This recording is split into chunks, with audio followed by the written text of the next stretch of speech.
तो hello guys, I am Piyush और आपका स्वागत है मेरे चैनल कॉमर्स मैजिक पर। तो आज मैं अपने हिंदी गद्य विकास के विविध चरण के मोस्ट इंपॉर्टेंट क्वेश्चन लाया हूँ। साथ में इस बुक की वन शॉट वीडियो लाया हूँ। इस वीडियो के अंदर हम पूरी एंटायर बुक ख़त्म करेंगे, चैप्टर वाइज सब क्वेश्चन करेंगे, ठीक है ना। और साथ ही में जो इंपॉर्टेंट क्वेश्चन है जो आपके 9 तारीख के एग्जाम में आने वाले हैं उन सब के ऊपर डिस्कस करेंगे, ठीक है ना। आपको आंसर कैसे लिखना है, किस तरह प्रेजेंट करना है, ये सब आज इस वीडियो में बताऊँगा, ठीक है ना। तो पूरे फोकस के संग इस वीडियो को देखना, बिल्कुल स्किप मत करना कुछ भी। और इस वीडियो को बनाने में बहुत ज़्यादा मेहनत लगी है, इसके नोट्स बनाने में बहुत ज़्यादा मेहनत लगी है, प्रीवियस ईयर क्वेश्चन ढूंढने में बहुत ज़्यादा मेहनत लगी है। तो प्लीज़ इस वीडियो को सपोर्ट करना, लाइक करना, शेयर करना, कमेंट करना। अपने ज़्यादा से ज़्यादा जो कॉलेज के ग्रुप्स होते हैं ना उन पर मेरी वीडियो को शेयर करना ताकि इस वीडियो को और ज़्यादा हाइप मिल सके, ठीक है। अगर इस वीडियो पे बहुत जल्दी लाइक और कमेंट होंगे ना तो मैं इस वीडियो का नोट्स भी आपको प्रोवाइड कराऊँगा, ठीक है ना। नोट्स की पीडीएफ भी आपको प्रोवाइड कराऊंगा, ठीक है। तो स्टार्ट करते हैं अच्छी वीडियो। ये एक वन शॉट वीडियो होने वाली है आपकी एंटायर सिलेबस की, हिंदी गद्य विकास के विषय की पूरी। मतलब इस वीडियो करने के बाद से आपको कुछ भी नहीं करना, आपने बुक उठा के नहीं देखी हो ना, ये वीडियो कर लो, आपका सब कुछ कंप्लीट हो जाएगा, ठीक है ना। बाकी बता दूँ, इससे पहले मैंने cost accounting, entrepreneurship, international business के मोस्ट इंपॉर्टेंट क्वेश्चन की वीडियो दी थी, ठीक है ना। इंपॉर्टेंट क्वेश्चन बताए थे विद पीडीएफ, वही सारा का सारा एग्जाम में आया था। तो आप मतलब कि विश्वास नहीं है ना तो अपना पेपर निकालो, मेरी वीडियो खोलो, आप मिलाओ, सब कुछ वही का वही है, ठीक है ना। तो आपको बिल्कुल परेशान होने की ज़रूरत नहीं है, भरोसा कर सकते हो, यही क्वेश्चन एग्जाम में आने वाला है। चैप्टर वाइज सारे क्वेश्चन करवाए गए हैं इसके अंदर, इंपॉर्टेंट क्वेश्चन भी हैं। मतलब कि इस एक सिंगल वीडियो से ना आपकी एंटायर बुक जो है ना ये हिंदी बी की ये ख़त्म हो जाएगी, ठीक है ना। अगर आपको किसी और सब्जेक्ट की वीडियो चाहिए तो कमेंट कर देना। तो स्टार्ट करते हैं आज का पहला क्वेश्चन। देखो, जो हमारा पहला क्वेश्चन है ना, क्वेश्चन फर्स्ट में हमें बोला है कि निबंध विद्या पर लेख लिखिए। निबंध विद्या होती क्या है? बेसिकली हमें ना इस बिल्कुल दिमाग मारने की जरूरत नहीं है कि ये विद्या क्या लिखा गया, ठीक है ना। बस हमें इतना ही देखना है निबंध क्या होता है, निबंध के बारे में बताना है, ये हमारे हिंदी के अंदर महत्वपूर्ण क्यों है, इसकी विशेषताएं बतानी है, ठीक है ना, इसकी परिभाषा बतानी है, इसके प्रकार बताना है, यही सब बताना है। तो देखो, हम स्टार्ट करते हैं अपना क्वेश्चन। इसके अंदर क्या है, हिंदी साहित्य के अनेक विद्या में निबंध एक महत्वपूर्ण और लोकप्रिय विद्या है। यह विचारों, भावनाओं, अनुभवों और विश्व की गहराई से पड़ताल करने का सशक्त माध्यम है, ठीक है ना। इसमें लेखक अपने मन के विचार, जो एक लेखक है ना, जो एक निबंध को लिखता है, लिखने वाला लेखक, वो अपने मन के विचारों को बहुत ज़्यादा स्पष्ट रूप से लोगों के सामने, जो पाठक है, पढ़ने वाले के सामने प्रस्तुत करता है, ठीक है ना। निबंध न केवल एक ज्ञानवर्धक होता है, यह बल्कि पाठक के मन में गहरा प्रभाव डालता है। ये जो पढ़ने वाले के, जो पाठक मतलब जो पढ़ने वाला है, ठीक है ना, लेखक जो लिखने वाला है, वो जो लेखक है ना वो अपने निबंध को इस तरह प्रस्तुत करता है ना, अपने विचारों को, अपने जीवन के विचारों, भावनाओं को, जो उसके संग घटना घटी है, इस तरह प्रस्तुत करता है ना कि जो पढ़ने वाला पाठक है ना उसके मन में उसका बहुत ज़्यादा गहरा प्रभाव पड़े। अब जो निबंध होता है ना वो इमोशनल भी हो सकता है, फनी भी हो सकता है, ठीक है ना। अब देखो, पहला हमारा है इसके अंदर पॉइंट, निबंध की परिभाषा। निबंध गद्य की वह रचना है जिसमें लेखक किसी विषय पर अपने विचारों को प्रस्तुतिक ढंग से प्रस्तुत करता है, ठीक है ना, अपने विचारों को प्रस्तुत करता है पाठक के सामने। निबंध की कुछ विशेषताएं होती हैं। पहला है विचार की स्वतंत्रता। इसमें विचार की स्वतंत्रता होती है, भाषा की सरलता व प्रभावशीलता होती है, विषय की व्यापकता होती है, लेखक की व्यक्तित्व की झलक होती है, ठीक है ना, लिखने वाले की व्यक्तित्व झलक कैसी है, और तर्क तथा तथ्य की संतुष्टि प्रयोग होता है। तर्क मतलब क्वेश्चन, तथ्य मतलब फैक्ट्स, ये सब। विषय प्रधान निबंध होता है। अब देखो इसके कुछ प्रकार होते हैं। पहला होता है विषय प्रधान निबंध, जिसमें किसी विषय की जानकारी और विश्लेषण होता है। देखो कुछ ऐसे निबंध होता है जिसमें किसी विषय की जानकारी होती है, विश्लेषण होता है। जैसे आपने देखो पॉल्यूशन के ऊपर निबंध लिखा है ना, बेसिकली वही चीज़ है। हम क्या लिखते हैं, पहले पॉल्यूशन की डेफिनेशन लिखते हैं, फिर पॉल्यूशन के प्रकार लिखते हैं, कितने तरीके के पॉल्यूशन प्रदूषण होता है, वायु प्रदूषण, ध्वनि प्रदूषण, मृदा प्रदूषण। उसके बाद उसके उपाय लिखते हैं, इसे हम कैसे सॉल्व कर सकते हैं, है ना। ये भी लिखते हैं कि कैसे फैलता है, बस यही चीज़। देखो, भावनात्मक निबंध होता है जिसमें लेखक की भावनाएं प्रमुख होती हैं। इसमें लेखक जो है ना अपनी भावनाओं को व्यक्त करता है पाठक के सामने, ठीक है ना। और ये वर्णनात्मक निबंध होता है जिसमें किसी घटना, स्थान या व्यक्ति का वर्णन होता है। इसके अंदर ना किसी भी स्थान का वर्णन करेंगे कि हम यहाँ पे गए थे, हम बालाजी गए थे, उसका वर्णन कर दिया, हम मनाली गए थे, वहाँ का वर्णन कर दिया, कुछ ऐसा, ठीक है ना। और विचारधारा निबंध होता है जिसमें किसी भी समस्या या विचार पर तर्कपूर्ण चर्चा होती है, ठीक है ना। किसी भी कोई भी समस्या है उसके ऊपर विचार करा जाएगा और उस पे तर्कपूर्ण फैक्ट्स के संग चर्चा होगी, ठीक है ना, ये होता है। और निबंध का महत्व क्या होता है? देखो, निबंध जो है ना वो बहुत ज़्यादा इंपॉर्टेंट होता है, ठीक है ना। निबंध जो है हमारे ज्ञान को बढ़ाता है, हमारे सोचने समझने की क्षमता को बढ़ाता है, विकसित करता है, भाषा शैली को निपुण करता है तथा समाज और देश की प्रति जागरूकता बनाता है। जो निबंध है हमारा, यह साहित्य है, समाज समाज के बीच सेतु का सार्थक करता है। देखो, इसका निष्कर्ष है, कहा जा सकता है कि निबंध विद्या हिंदी साहित्य की एक सशक्त, उपयोगिक और जीवन शैली विद्या है। यह लेखक को विचार अभिव्यक्त की स्वतंत्रता देता है। लोगों के विचार लेखक अपने विचारों को मतलब स्वतंत्र रूप से किसी के सामने भी प्रस्तुत कर सकता है, इसकी स्वतंत्रता देता है। कौन देता है? निबंध देता है। तथा इसमें पाठक को ज्ञान, प्रेरणा और दिशा निर्देश प्रदान करते हैं। साथ में जो पढ़ने वाला है ना, उसको और ज़्यादा फैक्ट्स के बारे में पता लगेगा, ज्ञान के बारे में पता लगेगा, उसे प्रेरणा मिलेगी उसके निबंध से, ठीक है ना। और निबंध के माध्यम से हम समाज, संस्कृति, जीवन और वर्तमान परिस्थितियों को बेहतर ढंग से समझ सकते हैं और उसका समाधान निकाल सकते हैं। देखो, पहला क्वेश्चन है, अब देखो ये कहोगे कि सर यह भी पहला क्वेश्चन है। देखो, आपके पेपर में ना पहले क्वेश्चन को ना इस तरह पूछ सकते हैं, निबंध की विद्या पर लेख लिखिए, या फिर हिंदी साहित्य में निबंध के विकास और स्वरूप पर प्रकाश डालिए। ये दोनों तरीके से आपका क्वेश्चन पूछा जा सकता है, तो आपको यही लिखना है, ठीक है ना। हर क्वेश्चन मैंने इसी तरह बताया कि अगर लैंग्वेज भी चेंज हो जाती है ना तो आप घबराओ ना, क्योंकि हिंदी में अगर लैंग्वेज चेंज हो जाती है ना तो बच्चे कहते हैं क्वेश्चन ही चेंज हो गया। भाई, क्वेश्चन चेंज नहीं होता, यही सब आपसे पूछा गया है। अब देखो, सेम क्वेश्चन है, थोड़ा सा इसके अंदर थोड़ा सा चेंज है, पढ़ लेते हैं। देखो, सेम निबंध के बारे में लिखा है, ये सब ऊपर है, पढ़ लेना, आपने पढ़ा है। अब देखो, जो हिंदी साहित्य में निबंध के विकास और प्रारूप पर प्रकाश डालना है ना, पहला हमारा इसमें आएगा आधुनिक काल, जिसे हम भारतेंदु युग कहते हैं। ये 19वीं शताब्दी के अंतर्गत का, इस काल में निबंध का प्रारंभ हुआ था। देखो, 19वीं शताब्दी जिसे आदिकाल या भारतेंदु युग कहते हैं, इस युग में ही जो है ना निबंध स्टार्ट हुआ था, निबंध का प्रारंभ हुआ था। भारतेंदु हरिश्चंद्र के आधुनिक हिंदी निबंध की नाभि रखी। उनके निबंध में सामाजिक चेतना, राष्ट्र प्रेम और जागरण का स्वरूप मिलता है। देखो, जो भारतेंदु युग था ना, इसके अंदर ही जो निबंध था ना उसे स्टार्टिंग करी थी। और इस समय जब निबंध की स्टार्टिंग हुई थी ना, तो उस समय ना हम ना सामाजिक चेतना के ऊपर, राष्ट्र प्रेम के ऊपर, और बेसिकली क्या है, जागरण का स्वरूप मिलता था किसमें? निबंध में।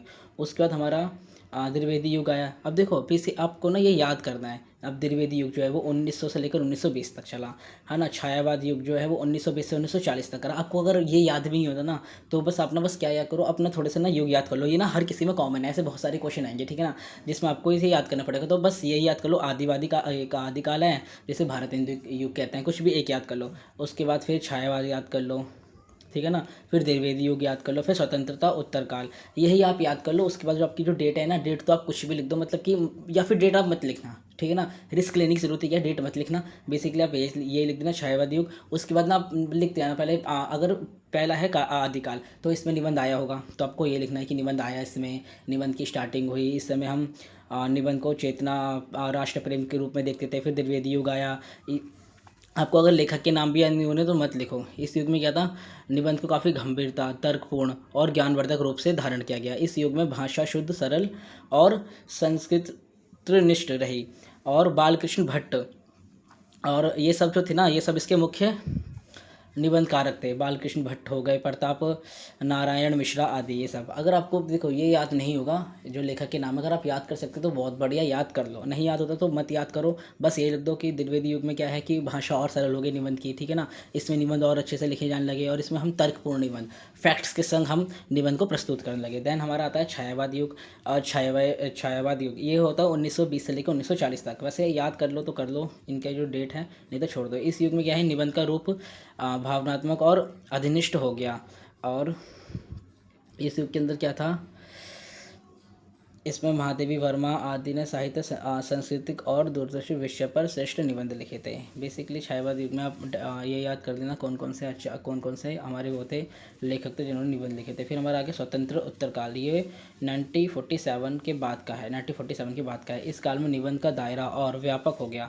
अब देखो, जिस तरह ना निबंध के मतलब युग बढ़ता जा रहा है ना, उस तरह निबंध में और चीज़ें खुलती जाएंगी ना, और वो व्यापक होता जाएगा, बड़ा होता जाएगा, सरल होता जाएगा, ठीक है ना, महत्वपूर्ण होता जाएगा। तो वही आपको करना है। अब देखो, 1947 तक क्या है कि निबंध का जो दायरा था ना वो और ज़्यादा बड़ा हो गया, व्यापक हो गया। इसमें क्या है, सामाजिक, राजनीतिक, वैज्ञानिक, आर्थिक और सामाजिक के विषयों पर गंभीर चिंतन हुआ, ठीक है ना। इसमें विद्या निवासी मिश्र, कुबेरनाथ राय, नरेंद्र कोहली, श्रीलाल शुक्ला आदि ने निबंध पे गहराई नई ऊंचाइयां दी। ठीक है ना, ये सब लेखक है जिन्होंने इसे और ज़्यादा व्यापक बनाया। किसको? निबंध को। निबंध का प्रारूप, निबंध का स्वरूप। निबंध का स्वरूप समय के साथ बदलता रहा है। जिस जिस देखो पहले निबंध स्टार्टिंग हुआ तो उस समय वो इतना व्यापक नहीं था, फिर धीरे धीरे समय बढ़ा तो वो और ज़्यादा व्यापक होता गया, और ज़्यादा खुलने लगा, और उसके अंदर मतलब जो निबंध के अंदर और ज़्यादा तर्कपूर्ण बातें आने लगी, और ज़्यादा टॉपिक्स आने लगे। तो निबंध का जो स्वरूप है ना वो समय के संग बदलता रहा है। प्रारंभ में यह उपदेशक और जानकारी परक था। बाद में यह भावनात्मक, चिंतापरक और साहित्यिक बन गया। आज निबंध में विविधता, विचारों और स्वतंत्रता शैली है। हम अपने निबंध में हम किसी भी हमें स्वतंत्रता है कि हम कुछ भी लिख सकते हैं, अपने शैली को प्रस्तुत कर सकते हैं, अपनी भावना को प्रस्तुत कर सकते हैं। ठीक है ना, अपने व्यक्तिगत अनुभव को, अपने जो हमने जो अनुभव करा है ना अपने जीवन में, हम उसे बड़ी सुंदर तरीके से कलात्मक तरीके से उभार सकते हैं। कलात्मक तरीके से मतलब कि उसके अंदर चित्रकारी कर कर, कुछ भी कल्पना कर कर हम उसे और अच्छे से प्रस्तुत कर सकते हैं पाठक के सामने। निष्कर्ष, इस प्रकार हिंदी साहित्य में निबंध का विकास निरंतर होता रहा है और अभी भी हो रहा है। यह विद्या समयानुसार बदलते हुए भी अपनी उपयोगिक और महंत और ज़्यादा फेमस बनता हुआ निबंध न केवल साहित्य को समृद्ध करता है बल्कि ये समाज की जागरूकता, शिक्षितता और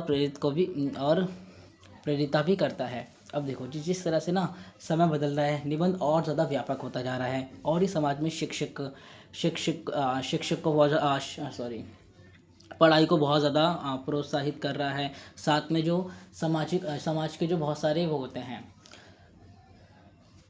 समाज में जो बहुत सारी समस्या होती है उनके ऊपर उनके सॉल्यूशन दे रहा है निबंध ये। ठीक है ना, बेसिकली यही था निबंध में, और कुछ भी नहीं था।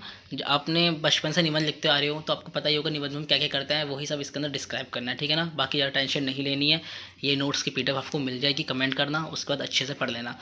अब हमारा जो प्रश्न नंबर 2 है, इसके अंदर भी देखो 2 क्वेश्चन है। पहला है कहानी विद्या का समान परिचय दीजिए। देन हमारा एक ये रहा, हिंदी कहानी की उत्पत्ति और विकास पर संक्षिप्त विवेचना दीजिए। पढ़ते हैं चलो। हिंदी कहानी है क्या, देखो इसमें क्या है, इसमें आपको बस बेसिकली कहानी क्या होती है, कहानी के रूप क्या होते हैं, इसके प्रकार क्या होते हैं, ये हमारे महत्वपूर्ण क्यों है, कहानी के तत्व क्या होते हैं, कहानी के महत्व क्या होते हैं, कहानी के बारे में ही आपको सब कुछ बताना है। ठीक है ना, देखो कहानी विद्या हिंदी साहित्य के एक प्रमुख गद्य विद्या में से एक है। यह मनुष्य के जीवन, समाज और भावनाओं, विचारों को, अनुभवों को संक्षिप्त और रोचक और प्रश्नपूर्ण ढंग से प्रस्तुत करने वाले एक साहित्य विद्या है, जिसमें अब एक व्यक्ति जो है ना अपने जीवन के जो उसने अनुभव करा है, उसके जो विचार हैं, उसके जो सामाजिक चिंतन है, इन सबको ना वो बड़े ही अच्छे तरीके से ना लोगों के सामने, पाठक के सामने प्रस्तुत करता है। कहानी का उद्देश्य जीवन की किसी एक घटना या अनुभूति या भाव को सीमित दायरे में, मतलब कि एक सीमित दायरे में कुछ लिमिटेड वर्ड्स, मतलब लिमिटेड लाइंस में इस प्रकार से व्यक्त करता है कि उसका गहरा प्रभाव पड़े पाठक के सामने। सेम निबंध की तरह ही है। ठीक है ना, कहानी में कथन छोटा होता है परंतु उसका प्रभाव बहुत ज़्यादा व्यापक होता है। अब देखो इसके कुछ मुख्य भाग हैं। कहानी की परिभाषा क्या होती है, कहानी गद्य की वह लघु रचना है, लघु मतलब छोटा, जिसमें किसी एक घटना, भाव या विचार को कलात्मक ढंग से प्रस्तुत करा जाता है। ठीक है ना, कहानी की विशेषता क्या होती हैं, इसके अंदर कथानक संक्षिप्त और एकमुखी होता है, पात्र सीमित होते हैं, इसके अंदर ज़्यादा पात्र नहीं होते हैं, भाषा सरल होती है, इसकी जो लैंग्वेज है ना बहुत ज़्यादा ईजी होती है और प्रभावपूर्ण होती है। इसमें संवाद और वर्ण का संतुलित प्रयोग होता है। इसका उद्देश्य मनोरंजन, देखो कहानी का उद्देश्य मनोरंजन के साथ साथ किसी भी भाव, विचार या संदेश को व्यापक करना होता है। ठीक है ना, मनोरंजन के साथ साथ हम किसी भी एक सामाजिक मुद्दों को उठा सकते हैं। ठीक है ना, उसका सॉल्यूशन दे सकते हैं, उसके मोराल पे बात कर सकते हैं। कहानी के तत्व क्या क्या होते हैं, ये एक कथानक होती है कहानी और इसके अंदर कुछ मुख्य पात्र होते हैं, ये इसके तत्व होते हैं। पृष्ठभूमि होती है, स्थान और समय जिसके अंदर बताते हैं। संवाद होता है, जो भी इसके अंदर जो भी पात्र हैं, जो भी करेक्टर हैं, उनके बीच में क्या वार्तालाप हो रहा है, ये सब होता है। कैरेक्टर चित्र कहते हैं। और एक कहानी का बहुत महत्वपूर्ण एक उद्देश्य होता है कि कहानी का मूल्य उद्देश्य क्या है, संदेश क्या है, ये कहना क्या चाहती है। ठीक है ना, इसकी मोरल ऑफ वैल्यू क्या है। ठीक है ना, अब देखो कहानी के कुछ कहानी के महत्वपूर्ण पड़ते हैं। कहानी समाज का दर्पण है। कहानी जो है ना वो समाज का आईना है, जो समाज को आईना दिखाती है, बताती है भाई कि ये सब प्रॉब्लम चल रही हैं, ये सब दिक्कतें चल रही हैं, इनका सॉल्यूशन ये है, ये सब। यह हमें मानव जीवन की विविधताओं और परिचित्र करती है, जिसमें मनोरंजन, शिक्षा, प्रेरणा और सामाजिक चेतना फैलाने की शक्ति देती है। यह भाषा और साहित्य के विकास में भी बहुत ज़्यादा सहायक होती है। जो कहानी है ना ये हमारे लिए बहुत ज़्यादा इंपॉर्टेंट होती है। यह साहित्य और विकास की बहुत ज़्यादा सहायक सहायक होती है, ठीक है ना। अब हम पढ़ेंगे इसका निष्कर्ष। अतः कहा जा सकता है कि कहानी विद्या छोटी होते हुए भी अत्यंत प्रभावशाली है। कहानी जो होती है ना वो एक लघु निबंध देखो बड़ा होता है, पर जो कहानी होती है ना बहुत ज़्यादा लघु छोटी होती है, पर तब भी ये बहुत ज़्यादा सहायक होती है। देन हमारा क्वेश्चन नंबर 2 है, सेम वही है कि कहानी की उत्पत्ति कैसे हुई। देखो इसमें भी सेम चीज़ आपको पढ़नी है। आदिकाल जिसे हम भारत हिंदू युग कहते हैं, ये 19वीं शताब्दी का है। द्विवेदी युग जो 1900 से लेकर 1920 तक चला। छायावाद, जिस तरह से हमने निबंध का याद कर, आप ना निबंध याद कर लो, उसके बाद कहानी का सेम वो ही लिख देना। बस कहानी के निबंध की जगह ना कहानी लिखते जाना। और एक बात करना कि निबंध बड़ा होता है, जो कहानी होती है ना वो छोटी होती है, बस इतना ध्यान रखना, ठीक है ना। बाकी आप निबंध वाला याद कर लो और ये आप ऐसा ही लिख देना। बस ये थोड़ा आंसर राइटिंग पर ध्यान रखना कि आंसर को ना अपना फ्रेम ऐसे ही करना, पहले परिचय देना, उसके बाद मुख्य भाग में अगर इसका टाइम पीरियड बताने तो आदिकाल, द्विवेदी युग, छायावाद, प्रेमचंद्र युग, ये सब आपको ना अच्छे से डिफाइन करना है, ठीक है ना। तभी आपको अच्छे नंबर मिलेंगे। देखो हिंदी में क्या है ना कि बच्चों के लिखने की आदत तो नहीं होती है ना, क्योंकि 10th में कॉमर्स वाले बच्चे देखो 10th में ही काफ़ी सारे बच्चे हिंदी को छोड़ देते हैं। 11th 12th में वो मैथ ले लेते हैं, हिंदी को छोड़ देते हैं, तो उनकी लिखने की आदत नहीं होती है। बेसिकली आपको यही है कि थोड़ा सा प्रैक्टिस कर लो, लिखने की थोड़ी ज़्यादा डालो और आंसर को अच्छे से फ्रेम करना सीख लो, बस, ठीक है ना। उसके बाद आपको फुल मार्क्स मिल जाएंगे। देखो इतना कंटेंट बहुत है क्वेश्चन के लिए। देखो ये भी एक ही क्वेश्चन का है, ये भी एक क्वेश्चन का है। अब देखो मैंने ये भी बता दिया कि दोनों में से कोई एक याद कर लो, हिंदी का याद कर लो या निबंध का याद कर लो। उसके बाद सेम अगर हिंदी का याद करे तो निबंध लिख देना, अगर निबंध आए तो निबंध का याद करे तो हिंदी लिख देना, और कुछ भी करने की जरूरत नहीं है। बाकी ये याद कर लेना, छायावाद युग क्या है, प्रेमचंद्र युग क्या है, ठीक है ना। अब हम आते हैं अपने क्वेश्चन नंबर 3 पे। देखो क्वेश्चन नंबर 3 बहुत ज़्यादा इजी है। इसमें एक कहानी है हमारी चीफ की दावत, और इस चीफ की दावत कहानी में माँ की स्थिति के विषय में लिखिए। चीफ की दावत में जो माँ है ना उसकी स्थिति के विषय में लिखना है, ठीक है ना, उसकी माँ की क्या स्थिति थी। देन इस क्वेश्चन को इस तरह प्रेजेंट किया, इस तरह भी पूछा जा सकता है कि चीफ की दावत कहानी में मध्यवर्गीय परिवार की स्त्री की भावना और संघर्ष का चित्रण किया। देखो मध्यवर्गीय क्या होता है, मध्यवर्गीय मतलब मध्य वर्ग के लोग, ठीक है ना, मिडिल क्लास फैमिली, ठीक है ना। मिडिल क्लास फैमिली की इस तरह की भावनाओं को बताना है, और वो क्या क्या मतलब कि रोज़ क्या क्या संघर्ष, क्या क्या चैलेंजेस फेस करती है, उन सब के बारे में बताना है। बहुत ईजी क्वेश्चन है, रिलेटेबल क्वेश्चन होगा। ये आप एक बार रीड कर लोगे ना आपको समझ में आ जाएगा कि इस क्वेश्चन में है क्या। बहुत ज़्यादा ईजी है मतलब ये क्वेश्चन, और ये क्वेश्चन आएगा ही आएगा एग्जाम में, ठीक है ना।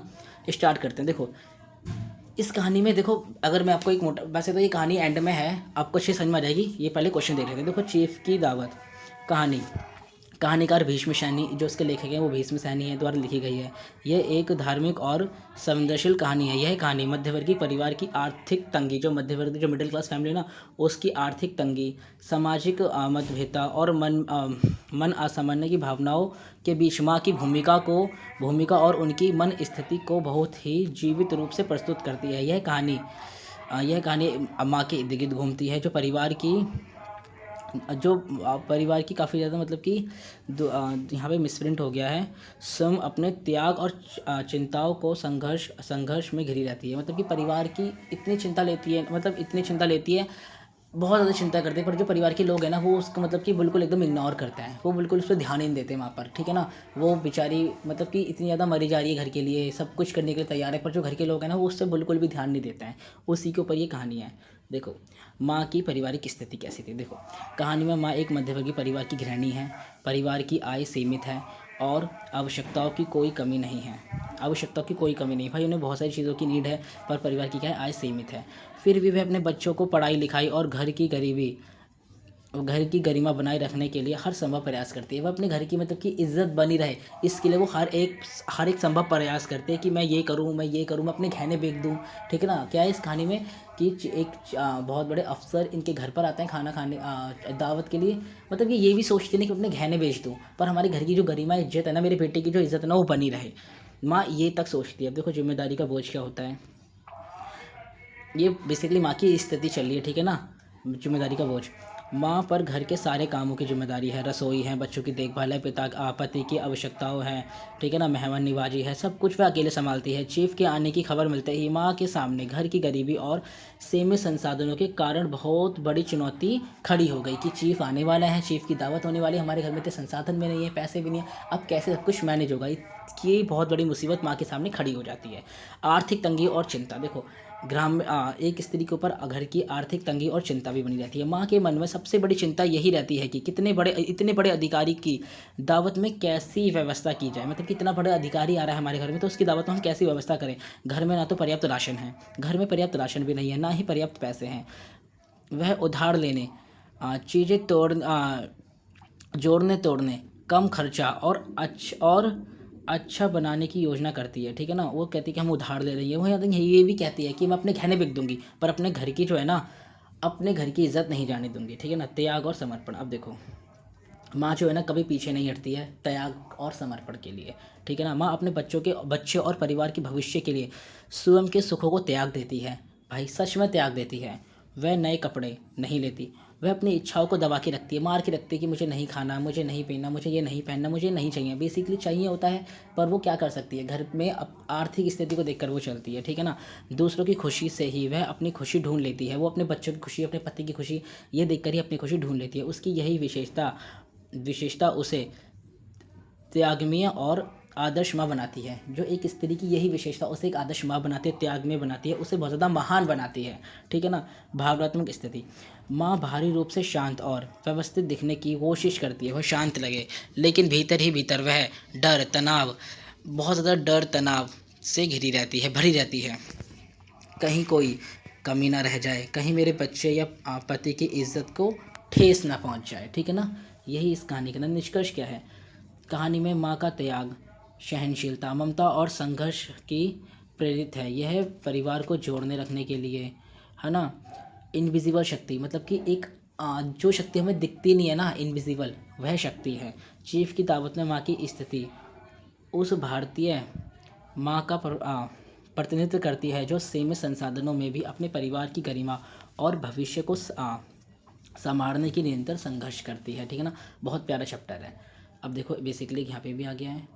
चीफ की दावत कहानी में मध्यवर्ती परिवार की स्थिति की भावनाओं और संघर्षों का चित्रण रही है। देखो मैंने मध्यवर्ती परिवार बताया, मतलब कि मिडिल क्लास। अब देखो उस बहुत ज़्यादा उनके पास क्या था, संसाधनों की कमी थी, उनके पास पैसे नहीं थे, संसाधन नहीं थे। उसमें अब एक भारतीय ग्रामीण स्त्री का क्या है, हमें संघर्ष का चित्रण करना है। चीफ की दावत कहानी में मध्यवर्गीय परिवार की स्थिति, मतलब कि माँ की जीवन भावना और संघर्ष और त्याग से भरा हुआ है। वह सीमित संसाधन और पैसों की कमी में परिवार की ज़रूरतों को पूरा करने और उसकी इज्जत बनाए रखने का निरंतर प्रयास करती रहती है। निरंतर मतलब कि कभी ना रुकने वाला प्रयास वो करती ही रहती है। कहानीकार ने अनेक मन से दर्द, चिंता और आशंकाओं और संघर्षों का चित्रण किया है। भावनात्मक पक्ष, देखो जो हमने ऊपर पढ़ा है ना, वही सारे भावनात्मक पक्ष आ जाएगा इसके अंदर। चिंता और तनाव आ जाएगा, संघर्ष और परिश्रम आ जाएगा। बहुत ज़्यादा संघर्ष करती है वो घर की स्थिति बताने के लिए। घर की चार दीवारी में रहते हुए भी दिन रात मेहनत करती है। वह कम संसाधनों में भी हर चीज़ों से अच्छे ढंग से करने की कोशिश करती है। उधार मांगना, पुराने बर्तन चमकाना, राशन को बचाकर चलाना, बच्चों को समझाना, यह सब उसके संघर्ष को दर्शाता है, ठीक है ना। आत्मसंग और त्याग, सामाजिक दबाव, उसके बाद देखो सामाजिक दबाव भी होता है, ठीक है ना। अतिरिक्त वृद्धि, यही था जो हमने ऊपर पढ़ा, वही था। माँ के बारे में बताया गया है, तो माँ की यही सब स्थिति रहती है कि देखो भावनात्मक पक्ष होता है, चिंता और तनाव रहता है। उसे ये चिंता है जाती है, भाई हमारे पास पैसे नहीं है, हमारे पास संसाधन नहीं है, अब हम आगे कैसे क्या करेंगे, क्या बनाऊंगी, राशन खत्म हो गया, मैं आगे क्या बनाऊंगी, अपने बच्चों को क्या खिलाऊंगी, अगर घर पे कोई रिश्तेदार आए तो उसकी मेहमान नवाजी कैसे करूंगी, इसमें मेरे घर की इज्जत जाएगी, मेरे पति की इज्जत जाएगी, ठीक है ना। संघर्ष बढ़ा रहता है, वो हमेशा ही संघर्ष करती रहती है कि मैं किस तरह राशन बचाऊँ, किस तरह पैसे बचाऊँ, किस तरह कुछ काम करूँ, है ना। यही सब इसके अंदर है। अब देखो ये हमारा क्वेश्चन नंबर 4 है, लहाना सिंह का चरित्र चित्रण। देखिए जो लहाना सिंह है उसका चरित्र चित्रण लिखना है। देन इसके अंदर एक और क्वेश्चन है, देखो यहाँ पे ना एक मिसप्रिंट हो गई है, ये प्लाटन नहीं है, ये प्लाटून है, प्लाटून का जवान। कहानी में लहाना सिंह के त्याग और वीरता का वर्णन कीजिए। देखो लहाना सिंह एक बहुत ज़्यादा बहादुर फौजी है। इस क्वेश्चन में देखो मैं एक बात और बता दूँ, ये जो लहाना सिंह का चित्रण है ना, इसमें बस अब सब भूल गए कि इसका लेखक कौन है, राइटर कौन है। कोई बात नहीं, कोई दिक्कत ही नहीं है। लहाना सिंह में बस आप इतना आपको लिखना है ना, लहाना सिंह नाम देकर ना आपको ना एक वीर सैनिक के बारे में लिखना है कि एक अच्छा जो सैनिक होता है ना, वो होता कैसा है, वो क्या क्या त्याग करता है, ठीक है ना। वो सब कुछ छोड़ देता है, वो प्रेम व्रेम सब कुछ छोड़ देता है। वो बस अपने अपने काम पे अड़ा रहता है कि मुझे अपने देश की रक्षा करनी है, ठीक है ना। यहाँ तक कि वो अपने मतलब कि अपना समर्पण भी दे देता है, ठीक है ना। यही सब को आपको लिखना है इस क्वेश्चन के अंदर। क्वेश्चन के बारे में नहीं पता, आपको याद नहीं आ रहा है लहाना सिंह के चरित्र चित्रण क्या था, तो एक फौजी का चरित्र चित्रण आप इसमें लिख देना। बाकी थोड़ा सा ओवरव्यू ले लो, आइडिया ले लो कैसे आपको करना है। देखो, प्लाटून का जवाब कहानी में लेखक लहाना सिंह है। यह कहानी हिंदी कथा साहित्य की एक प्रमुख कहानी में से एक है। इसमें लहाना सिंह और अनेक संघर्ष, कर्तव्यनिष्ठ तथा विचार का अत्यंत प्रभावशाली चित्रण किया गया है। शारीरिक वितरण, लहाना सिंह का शरीर सुदृढ़ और मजबूत था। वह लंबे कद के, चौड़े सीने वाले और तेजस्वी व्यक्ति व धनी थे। उनके चेहरे पर गंभीरता मतलब कि कभी हंसी मजाक नहीं, गंभीरता और दृढ़ता के भाव स्पष्ट झलकते थे। उनकी आंखों में देश प्रेम, देखो उनकी आंखों में देश प्रेम रहता था हमेशा, और आत्मविश्वास से चमकते रहते थे। उसके बाद हम पढ़ेंगे स्वरूप और व्यक्तित्व। लहाना सिंह स्वरूप से सरल, विनम्र और ईमानदार तथा कर्तव्यपूर्ण थे। वह अनुशासन प्रिय थे और अपने कार्यों के प्रति पूरी निष्ठा रखते थे। अपने देश के प्रति अपनी निष्ठा रखते थे। अनेक आत्मसम्मान बहुत अधिक, उन्हें अपना आत्मसम्मान बहुत अधिक प्रिय था, किंतु अहंकार का लेश मात्र भी नहीं था। उनके अंदर बिल्कुल भी अहंकार नहीं था। वह कम बोलते थे, परंतु अपने कर्म ही उनका व्यक्तित्व की पहचान थी। वो अपने कर्म करते थे, वो बहुत कम बोलते थे पर अपने कर्म को नहीं छोड़ते थे, अपना कर्म करते थे, ठीक है ना। त्याग और वीरता, लहाना सिंह जो थे ना, वो साहसी और निर्भय थे। उन्होंने देश के लिए अनेक कष्टों का सामना किया। वे व्यक्तिगत सुख सुविधा, जो उनकी जो बेसिकली नीड होती है ना, वो उनको भी फॉलो नहीं करते थे, उनको भी नहीं लेते थे, ठीक है ना। किसी लिए अपने देश के लिए सब कुछ उन्हें त्याग दिया था।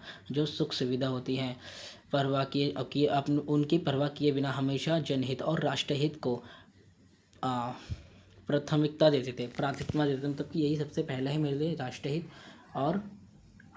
राष्ट्रहित सबसे पहले मेरे लिए। आवश्यकता पड़ने पर उन्होंने अपने प्राणों की भी आहुति दे दी। देखो इस कहानी में क्या है कि वो एक बच्चे को बचाते बचाते ना अपने प्राणों की आहुति भी दे सकते हैं, ठीक है ना। यही आपको एक फौजी के बारे में बताना है। देखो, प्लाटून का जवान कहानी में लहाना सिंह के त्याग और वीरता के बारे में बताना है। त्याग की भावना, लहाना सिंह ने अपने जीवन में हर क्षण देश की सेवा और सामाजिक कल्याण के लिए समर्पित किया। उन्होंने अपने परिवार, सुख सुविधा और व्यक्तिगत इच्छाओं को त्याग राष्ट्रहित राष्ट्रहित को सर्वप्रिय रखा, सबसे ऊपर रखा। वह जानते थे कि देश में स्वतंत्रता और समाज की उद्यान ही अनेक स्वच्छ धैर्य है। वीरता और परिचय, लहाना सिंह अत्यंत साहसी थे। वह अन्याय, अत्याचार और शोषण के विरुद्ध हमेशा डट के खड़े रहते थे। जब भी वह देश के समाज, और देखो वो लहाना सिंह थे ना, बहुत ज़्यादा मतलब कि ईमानदार थे। हमेशा ही अगर देश के ऊपर कोई भी बात होती थी, तुरंत ही वो सबसे आगे खड़े रहते थे। हमेशा ही वो नहीं सोचते थे कि मुझे ये चाहिए, मुझे वो चाहिए, मुझे यहाँ जाना है, मुझे अपने परिवार से मिलना, नहीं। उनके लिए सबसे पहले देश ही था। वह ना किसी से डरते थे, ना किसी से भय खाते थे। वो हमेशा ही ईमानदारी और सच्चाई के लिए हमेशा ही खड़े रहते थे, ठीक है ना। यही था लहाना सिंह के बारे में। हम अपने क्वेश्चन नंबर 5 पे आते हैं।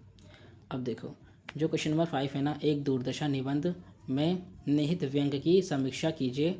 और देखो इसका एक तरीके से और पूछा जा सकता है, एक दूरदर्शा निबंध में लेखक ने समाज की किस प्रवृत्ति पर व्यंग किया है। देखो, व्यंग का मतलब क्या होता है, ताना कस के, ताने के रूप में किसी भी बात को समझाना, व्यंग कसते हुए, ठीक है ना। हम किसी को व्यंग कर रहे हैं, ताना मारते हुए समझा रहे हैं, ठीक है ना। इसे ही कहते हैं व्यंग कसना। बहुत ज़्यादा इजी इंटरेस्टिंग है। देखो, एक दूरदर्शन निबंध में क्या है, एक दूरदर्शन निबंध में लेखक ने समाज की विभिन्न कुरीतियाँ और खोखली प्रवृत्तियाँ और तीखे व्यंग किया है। मतलब कि जो समाज में ना लोग तो बोलते हैं कि ऐसा करना चाहिए, वैसा करना चाहिए, ये ठीक नहीं है, ये गलत है, पर तब भी इंसान ना खुद ही स्वयं ही बोलता है कि ये काम ठीक नहीं है, हमें भ्रष्टाचार नहीं करना चाहिए, हमें घूसखोरी नहीं करनी चाहिए। पर वो जब एक अधिकारी बन जाता है, जब वो एक पद पे पहुंच जाता है ना, तो वो भी घूसखोरी करता है। तो यही लहना सिंह एक दूसरे चैप्टर में निबंध में यही बताया गया है। इसको ही व्यंग कसते हुए लेखक ने बताया है। सामाजिक, देखो इसमें कुछ सामाजिक प्रभाव है। लेखक ने पाखंड, दिखावे और अंधविश्वास, जात पात, ऊंच नीच, जात पात का अंधविश्वास, पाखंड लेखक ने पाखंड, दिखावा, भाई लोग दिखावा करते हैं, जात पात करते हैं, ऊंच नीच आदि पर तीखा व्यंग्य कसा है इस कहानी के अंदर। भाषा, शैली और विशेषता, ये सब आप पढ़ लेना। मानवीय दुर्लभता का चित्रण किया है, लालच, स्वास्थ्य, अहंकार, इन सब पर। सुधार का संदेश,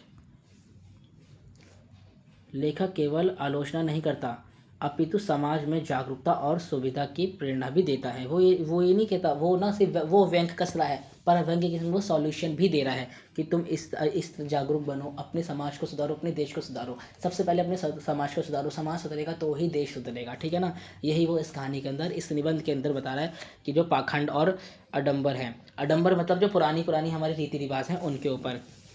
धार्मिक, देखो काफ़ी सारे धार्मिक कर्मकांड और भारी दिखावे की जो प्रवृत्ति है ना, उस पर उन्होंने व्यंग्य कसा है कि तुम टीका लगाते हो, तुम भगवा कपड़ा पहनते हो, पर तुम्हारे अंदर बिल्कुल भी मतलब कि अगर तुम्हारे सामने कोई लड़की जा रही है तो तुम उसे गंदी नज़रों से देखते हो। तो इस पे ही व्यंग्य कसा है। देखो ये समाज तो सुधरने वाला है नहीं, पर मैं तुमसे गुजारिश करूँगा भाई तुम ऐसे नहीं हो, पर सुधर जाओ।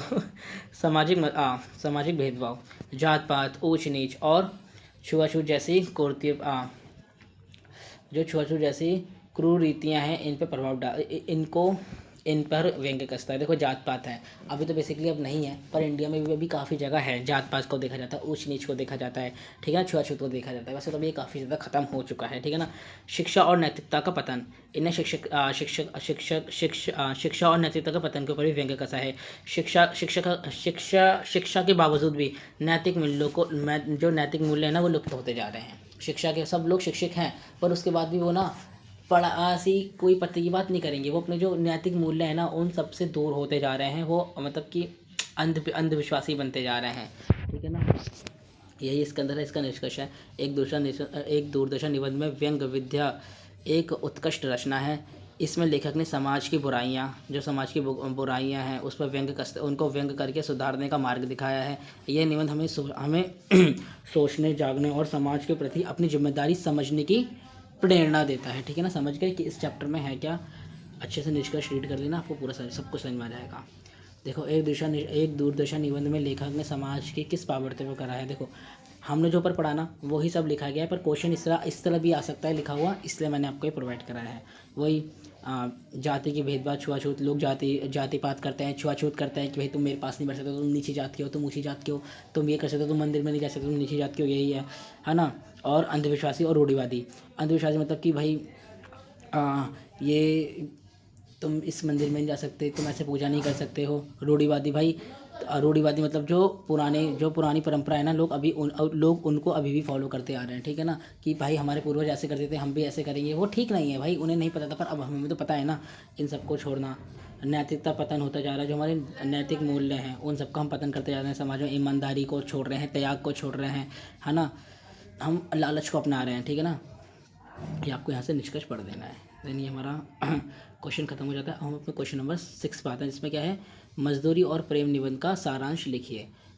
आपको मजदूरी और प्रेम निबंध का सारांश लिखना है। देखो मजदूरी और प्रेम निबंध बहुत बहुत बहुत ज़्यादा इंपॉर्टेंट है।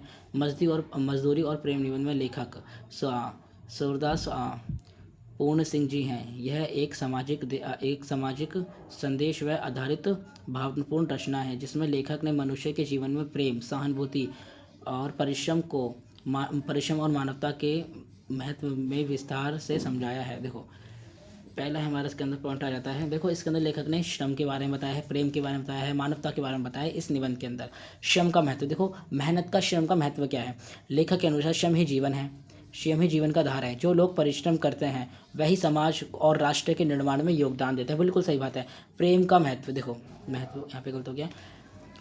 प्रेम से मनुष्य के हृदय में करुणा, सहानुभूति और प्रेम की भावना उत्पन्न होती है, जिससे समाज में भाईचारे और शक्ति बनी रहती है।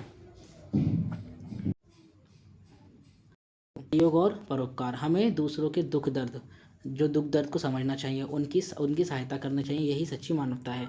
अगर हम दूसरों को सहयोग करेंगे, दूसरे के दुख दर्द को समझेंगे, तो यही एक सच्ची मानवता है। हमें दूसरों के दुख दर्द में खड़ा रहना चाहिए भाई। अगर कोई हर परेशानी किसी को है तो हमें उसके संग खड़ा रहना चाहिए, ना कि हमें हमेशा अपना फ़ायदा देखना चाहिए। ठीक है ना।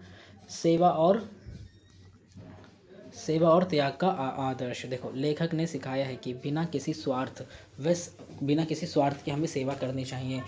यही हमारा सबसे श्रेष्ठ कर्म होता है, जिससे समाज में सुख, शांति और समृद्धि बनी रहती है। ठीक है ना। हमें बिना किसी स्वार्थ के हर किसी की हेल्प करनी चाहिए। जो हर किसी की नहीं, जो सच में हेल्प डिज़र्व करता है, हमें उसकी हेल्प करनी चाहिए। ठीक है ना।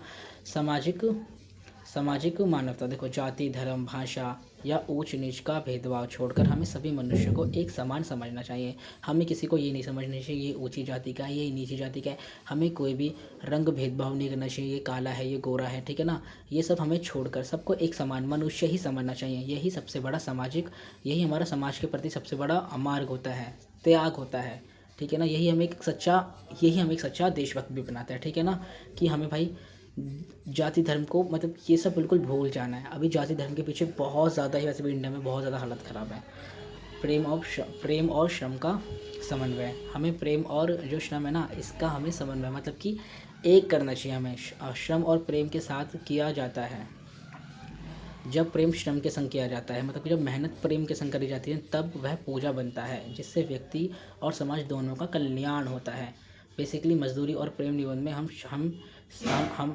शिक्षा लेते हैं कि श्रम और प्रेम समन्वय करके हम एक आदर्श समाज की स्थापना कर सकते हैं। प्रेम, सहयोग और सेवा की भावनाओं में से ही समाज में वास्तविक शक्ति, समृद्धि और एकता संभव है। अगर हम प्रेम और श्रम एक संग करेंगे ना, तो वो ही हमारे समाज को आगे ले जा सकती है, उसे बढ़ा सकती है, विकसित कर सकती है, और हमें खुद एक अच्छा इंसान बना सकती है। ठीक है ना। अब क्वेश्चन नंबर हम 7 देखेंगे, जिसके हमें रेखा चित्र विद्या के आधार पर बीविया की आलोचना करनी। बीविया एक महादेवी वर्मा के द्वारा लिखी गई बहुत प्यारी कहानी है। देन इसका क्वेश्चन नंबर 7 इस तरह भी पूछा जाता है, बीविया रेखा चित्र में ग्रामीण जीवन और स्त्री संवेदना का चित्रण करिए। देखो जो ग्रामीण जीवन की स्त्रियाँ हैं ना, उनके जीवन के बारे में हमें बताना है। देखो पढ़ लेते हैं पहले बीविया। मैंने ना इस वीडियो के एंड में मतलब कि मैं आपको हर कहानी पर अच्छे से डिस्क्राइब करूँगा। ठीक है ना। तो परेशान बिल्कुल मत होना कि कहानी तो सर ने बताई नहीं, सब कुछ है इस वन शॉट वीडियो के अंदर, सब कुछ कवर है। ठीक है ना। बीविया, देखो बीविया जो है ना वो महादेव वर्मा द्वारा लिखी गई एक प्रसिद्ध कहानी है। बीविया प्रसिद्ध साहित्यकारी महादेव वर्मा द्वारा सृजित एक उत्पन्न धार्मिक और संवेदनापूर्वक रेखा चित्र है। इसमें लेखिका ने ग्रामीण स्त्री के जीवन के बारे में बताया है। ग्रामीण जो स्त्री है उसके संघर्ष, वो क्या क्या त्याग करती है, वो क्या सेवा भाव और मानवीय संसाधनों का अत्यंत सजीव चित्रण किया है। रेखा चित्र में सभी प्रमुख विषयों इस प्रकार रचनित है। पहले देखो रेखा चित्र, इसमें क्या है, बीबिया के व्यक्तित्व का सजीव व प्रभावशाली चित्रण किया गया है। उसके स्वभाव, व्यवहार, दुख सुख, त्याग और संघर्ष का चित्रण शैली को प्रस्तुत किया गया है। चरित्र चित्रण, बीबिया एक साधारण ग्रामीण स्त्री थी। जो बीबिया थी ना, वो एक नॉर्मल ग्रामीण मतलब कि गांव में रहने वाली एक नॉर्मल महिला थी।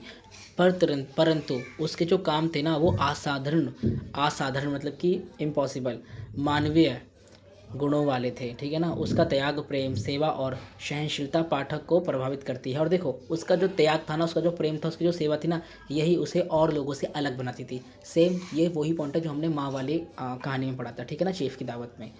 भावनात्मक रचना, देखो उसकी भावनात्मक कैसी थी। रचना में करुणा, ममता, वात्सल्य और संवेदना का सुंदर समावेश है। बीविया का जीवन पाठक के हृदय को बहुत ज़्यादा भावुक बनाता है। सामाजिक यथार्थ, देखो ग्रामीण समाज की वास्तविक स्थिति का चित्रण मिलता है। स्त्री की समस्या, संघर्ष और सामाजिक परिस्थितियों स्पष्ट रूप से उभर कर आती हैं। इस चैप्टर के अंदर यही बताया है। भाषा शैली क्या है, इसकी भाषा बहुत ज़्यादा सरल है, सहज है, बहुत ज़्यादा इजी है। देखो निष्कर्ष है, बीविया महादेव वर्मा का एक उत्कृष्ट रेखाचित्र है, जिसमें ग्रामीण जीवन, स्त्री संवेदना, त्याग और प्रेम और मानवीय मूल्यों का अत्यंत प्रभावशाली चित्रण किया है। रेखाचित्र विद्या की जो दृष्टि है ना, यह एक सफल और समृद्ध रचना है। अब देखो इस एग्जामिनर इस तरह भी क्वेश्चन पूछ सकता है, बेबिया रेखा चित्र में ग्रामीण, देखो ग्रामीण जीवन में स्त्री संवेदना का चित्रण कीजिए। महादेव वर्मा द्वारा लिखी गई रचित एक बेबिया एक चित्रण ग्रामीण जीवन की एक, वही जो हम लोग ऊपर पढ़ा वही सब लिखा है, ग्रामीण जीवन का चित्रण। देखो इसके अंदर क्या है, गांव के रहन सहन, गांव के जीवन रीति रिवाज और सामाजिक वातावरण बताया गया है। आर्थिक भावों और कठिन परिस्थितियों के बावजूद भी संतोषपूर्ण जीवन के बारे में बताया, मतलब कि हमारे पास संसाधनों की कमी है, लैक ऑफ संसाधन है, तब भी हम बहुत ज़्यादा मतलब वहाँ पे खुश रह रहे हैं, संतोषपूर्ण रह रहे हैं, इसके बारे में बताया गया है। पारंपरिक सहयोग, अपनापन और सामुदायिक भावना का सुंदर वर्णन किया गया है कि हमारा अपनापन है और पारंपरिक सहयोग है। ग्रामीण संस्कृति की सादगी और सहज और प्रभावशील प्रस्तुतिकरण किया गया है। जो ग्रामीण संस्कृति है उसके बारे में बहुत ज़्यादा अच्छे से बताया गया है। स्त्री की संवेदना का चित्रण किया गया है। बीविया में देखो, बीविया में क्या थी, जो बीविया थी ना, बहुत ज़्यादा एक सीधी सादी ग्रामीण महिला थी जो अपने घर के लिए ना सब कुछ त्याग सकती थी। उसके अंदर वो कभी नहीं सोचती थी कि मुझे वाहवाही मिले, कि मुझे कोई प्रोत्साहित करे। वो ये कुछ भी ना बिना सोचे ना वो हमेशा काम में लगी रहती थी। बहुत ज़्यादा सीमित संसाधनों में भी अपने घर का बहुत ज़्यादा ख्याल रखती थी। यही है, वो प्रेम, सेवा, समर्पण और करुणा जैसे गुणों से मतलब कि एकदम उसके अंदर सब कूट कूट के भरा था। ठीक है ना। मानवीय मूल्यों का चित्रण, इसके अंदर मानवीय मूल्यों का चित्रण करा गया है। बीविया का चरित्र प्रेम और त्याग और सेवा का प्रतीक था बताया। वह परिवार और समाज के प्रति अपनी जिम्मेदारियों को एकदम अच्छे से निभाती थी, एकदम पक्का होकर निभाती थी, निष्ठ होकर निभाती थी। उसका जीवन मानवता और करुणा का संदेश है। जो बीविया का जीवन था ना, वो मानवता और करुणा का संदेश है। ठीक है ना। ये इसका निष्कर्ष है, कंक्लूजन ही कहते हैं। ये आप रीड कर लेना, वैसे ऊपर हमने रीड करा है, एक बार और रीड कर लेना, कुछ और कंटेंट मिल जाएगा तुम्हें लिखने के लिए। देन ये हमारा क्वेश्चन नंबर 8 है, सूखी डाली बहुत प्यारा चैप्टर है। कहानी में मानव जीवन की नश्वरता और संवेदनशीलता का चित्रण कीजिए। साथ ही में इसे थोड़ा इस तरह भी पूछा जा सकता है। अच्छा, तो बस ये 8 क्वेश्चन ना, हाँ ये ऐसे ही हैं। चलो ठीक है, स्टार्ट करते हैं। जो कि सूखी डाली है ना, ये एक भावनात्मक कहानी है जिसमें एक सूखी डाली के माध्यम से मानव जीवन की नश्वरता को बताया जा रहा है। एक पेड़ की डाली होती है, वो बहुत ज़्यादा, इस कहानी में क्या है, वो बहुत ज़्यादा हरी भरी होती है। उस पर बहुत ज़्यादा फल आते हैं, तो लोग उसे तोड़ के खाते हैं, उस पर चिड़ियाएँ बैठती हैं। पर बेसिकली क्या होता है, धीरे धीरे समय के साथ क्या होता है, वो जो पेड़ की जो डाली होती है ना, बहुत ज़्यादा सूख जाती है। अब उस पर ना पत्ते आते हैं, हरे भरे पत्ते नहीं आते, तो उस पर फल भी नहीं आते। अब वो क्या है ना, वो ना एकदम मतलब कि एकदम बेकार हो जाती है। समय के साथ साथ वो और ज़्यादा ख़राब होती जाती है, और क्या है, वो टूट जाती है। जब वो टूट जाती है तो वो सोचती है कि देखो अब मैं मतलब किसी काम की नहीं रही, तो इस पेड़ ने मुझे अलग कर दिया।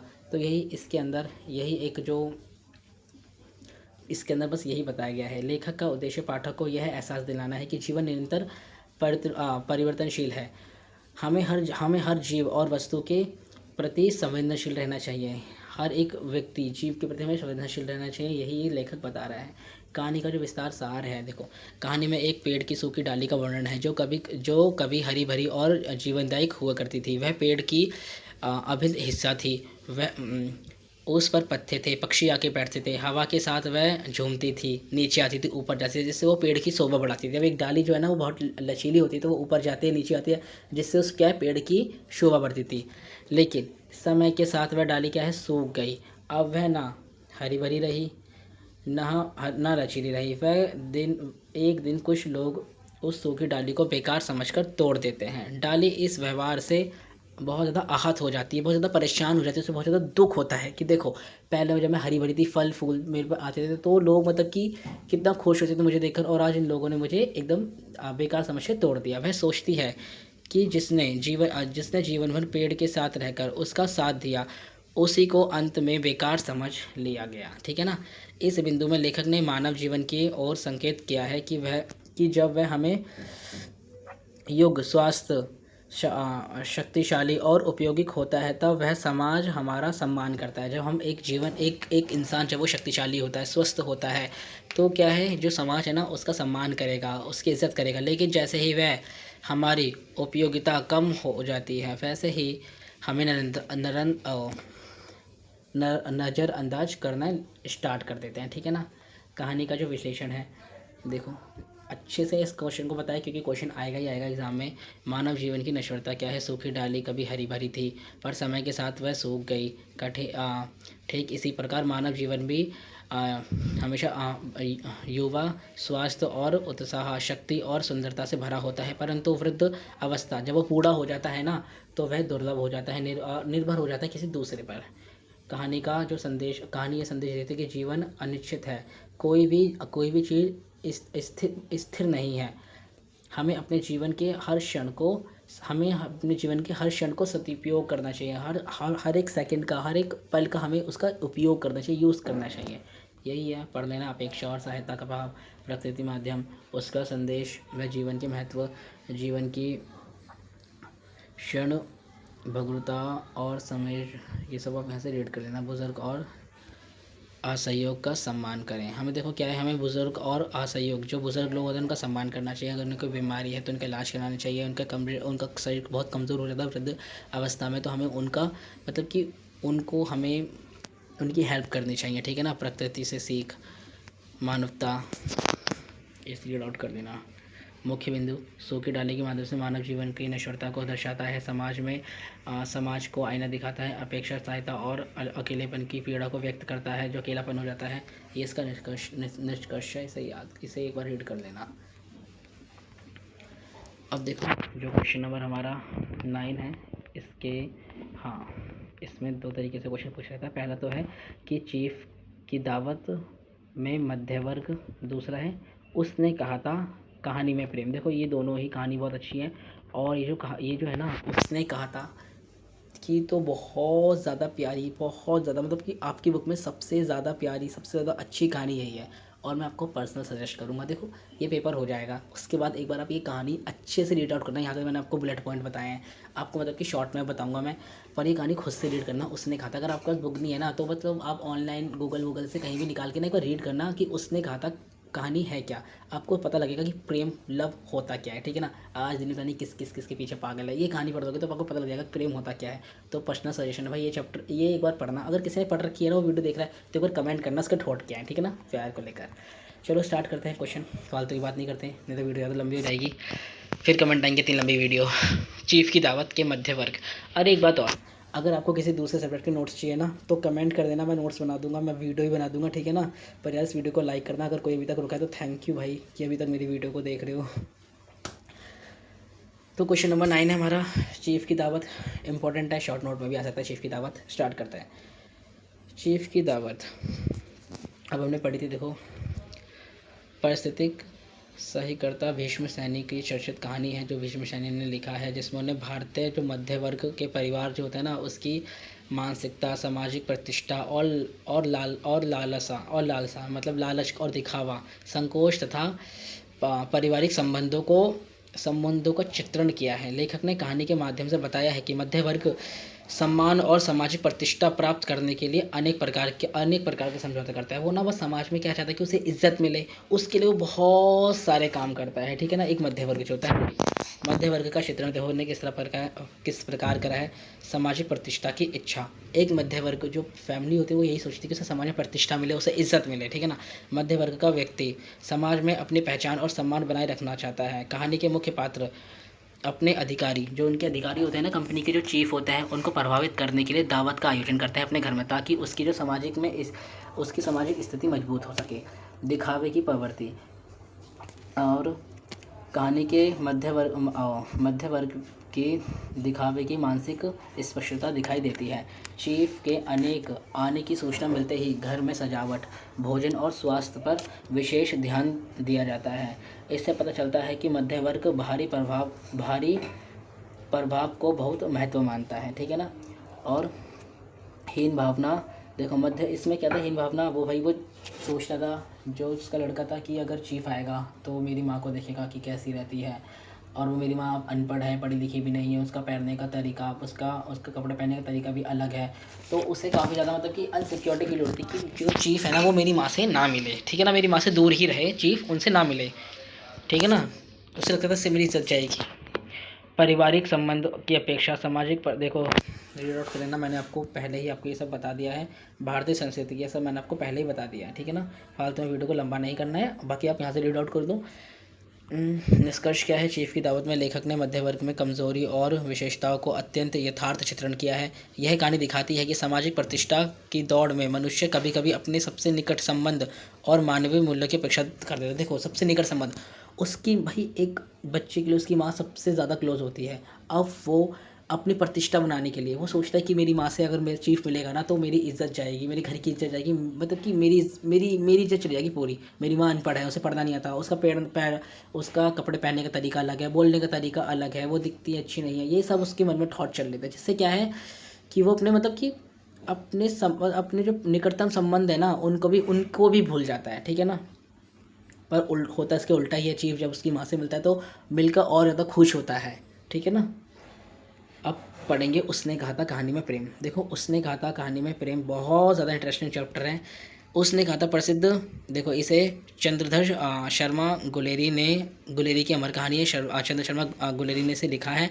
यह कहानी साहित्य और सर्वश्रेष्ठ प्रेम कहानी में गिनी जाती है, सर्वश्रेष्ठ प्रेम कहानी में गिनी जाती है। कहानी का मुख्य पात्र लहाना सिंह है, जिसका प्रेम त्याग, समर्पण, वचनबद्ध और कर्तव्यनिष्ठा का अथर्थ उदाहरण है। देखो, इसके अंदर सबसे महत्वपूर्ण यही है, प्रेम त्याग और वचनबद्ध। वो बहुत ज़्यादा मतलब कि इतना अच्छे से वो अपना वादा निभाता है ना बचपन में, मतलब इतने अच्छे से वो वादा निभाता है ना भाई, क्या ही कहना। चलो स्टार्ट करते हैं। देखो, कहानी में प्रेम का स्वरूप। लहाना सिंह एक लड़की, जब लहाना सिंह 13 साल का था तो वो 12 साल की एक लड़की से मिलता है और बचपन में मिलता है और प्रेम का और उसको देखकर उसके मन में प्रेम उत्पन्न हो जाता है। वह बिल्कुल भी निष्कष्ट प्रेम करता है, पवित्र प्रेम करता है। उससे किसी प्रकार का स्वार्थ नहीं होता है, ठीक है ना। वो जब वो बचपन में मिलता है, एक मार्केट में मिलते हैं, और जब वो मार्केट में मिलता है ना तो लहाना सिंह उस लड़की से पूछता है, तेरी गुड़माई हो गई, इसका मतलब होता है तेरी सगाई हो गई। अब जब वो पूछता है वो लड़की हंसती है, उसकी माँ भी होती है, वो गुस्सा हो जाती है। बेसिकली वो उससे 2-3 बार मिलता है, उससे पूछता है तो वो लड़की हाँ कर देती है, ठीक है ना। ये इस कहानी में तो है पढ़ना। वचन का महत्व देखो, बचपन में दिया गया वचन लहाना सिंह के जीवन का आधार बन जाता है। वह वह वर्ष तक उस वचन वह काफ़ी वर्ष तक उस वचन को नहीं भूलता है और उसे निभाने का संकल्प रखता है। त्याग और प्रेम। लहाना सिंह अपने प्रेम के लिए कोई अधिकार नहीं चाहता, वह केवल अपने प्रिय व्यक्ति की खुशी और सुरक्षा चाहता है। यही प्रेम का सर्वोच्च भावना है। जो लहाना सिंह था ना, क्या होता है अब ये सब कर, अब 13 साल का था जब वो उससे पूछता है, उसके बाद अब बेसिकली काफ़ी टाइम बीत जाता है। जो लहना सिंह था ना वो एक फ़ौजी बन जाता है, हाँ ठीक है ना। तो पर वो फौजी बनने के बाद भी ना उस लड़की को भूला नहीं होता है। पर वो जो लड़की जो होती है ना उसने शादी कर ली होती है। वो शादी जो करते हैं ना वो लहाना सिंह के किसी बड़े अधिकारी है उससे करती है। अभी एक दिन वो अधिकारी आता है, जब वो लहाना सिंह उसके पास से ना वो फ़ोटो देख लेता है। जब वो फ़ोटो देखता है तो समझ जाता है कि ये तो वही लड़की है जिससे मैंने पूछा तेरी गुडमाई हो गई। अब उसने शादी कर ली है सच में। अब जो लहाना सिंह था ना, जब भी अब वो समझ जाता है कि इसकी शादी हो गई है, ये एक बच्चे की माँ है। पर तब भी उसके मन में ना उसके लिए वही इज्जत थी, वही प्रेम थी, वही सम्मान था, ठीक है ना। कर्तव्य और प्रेम का समन्वय। वह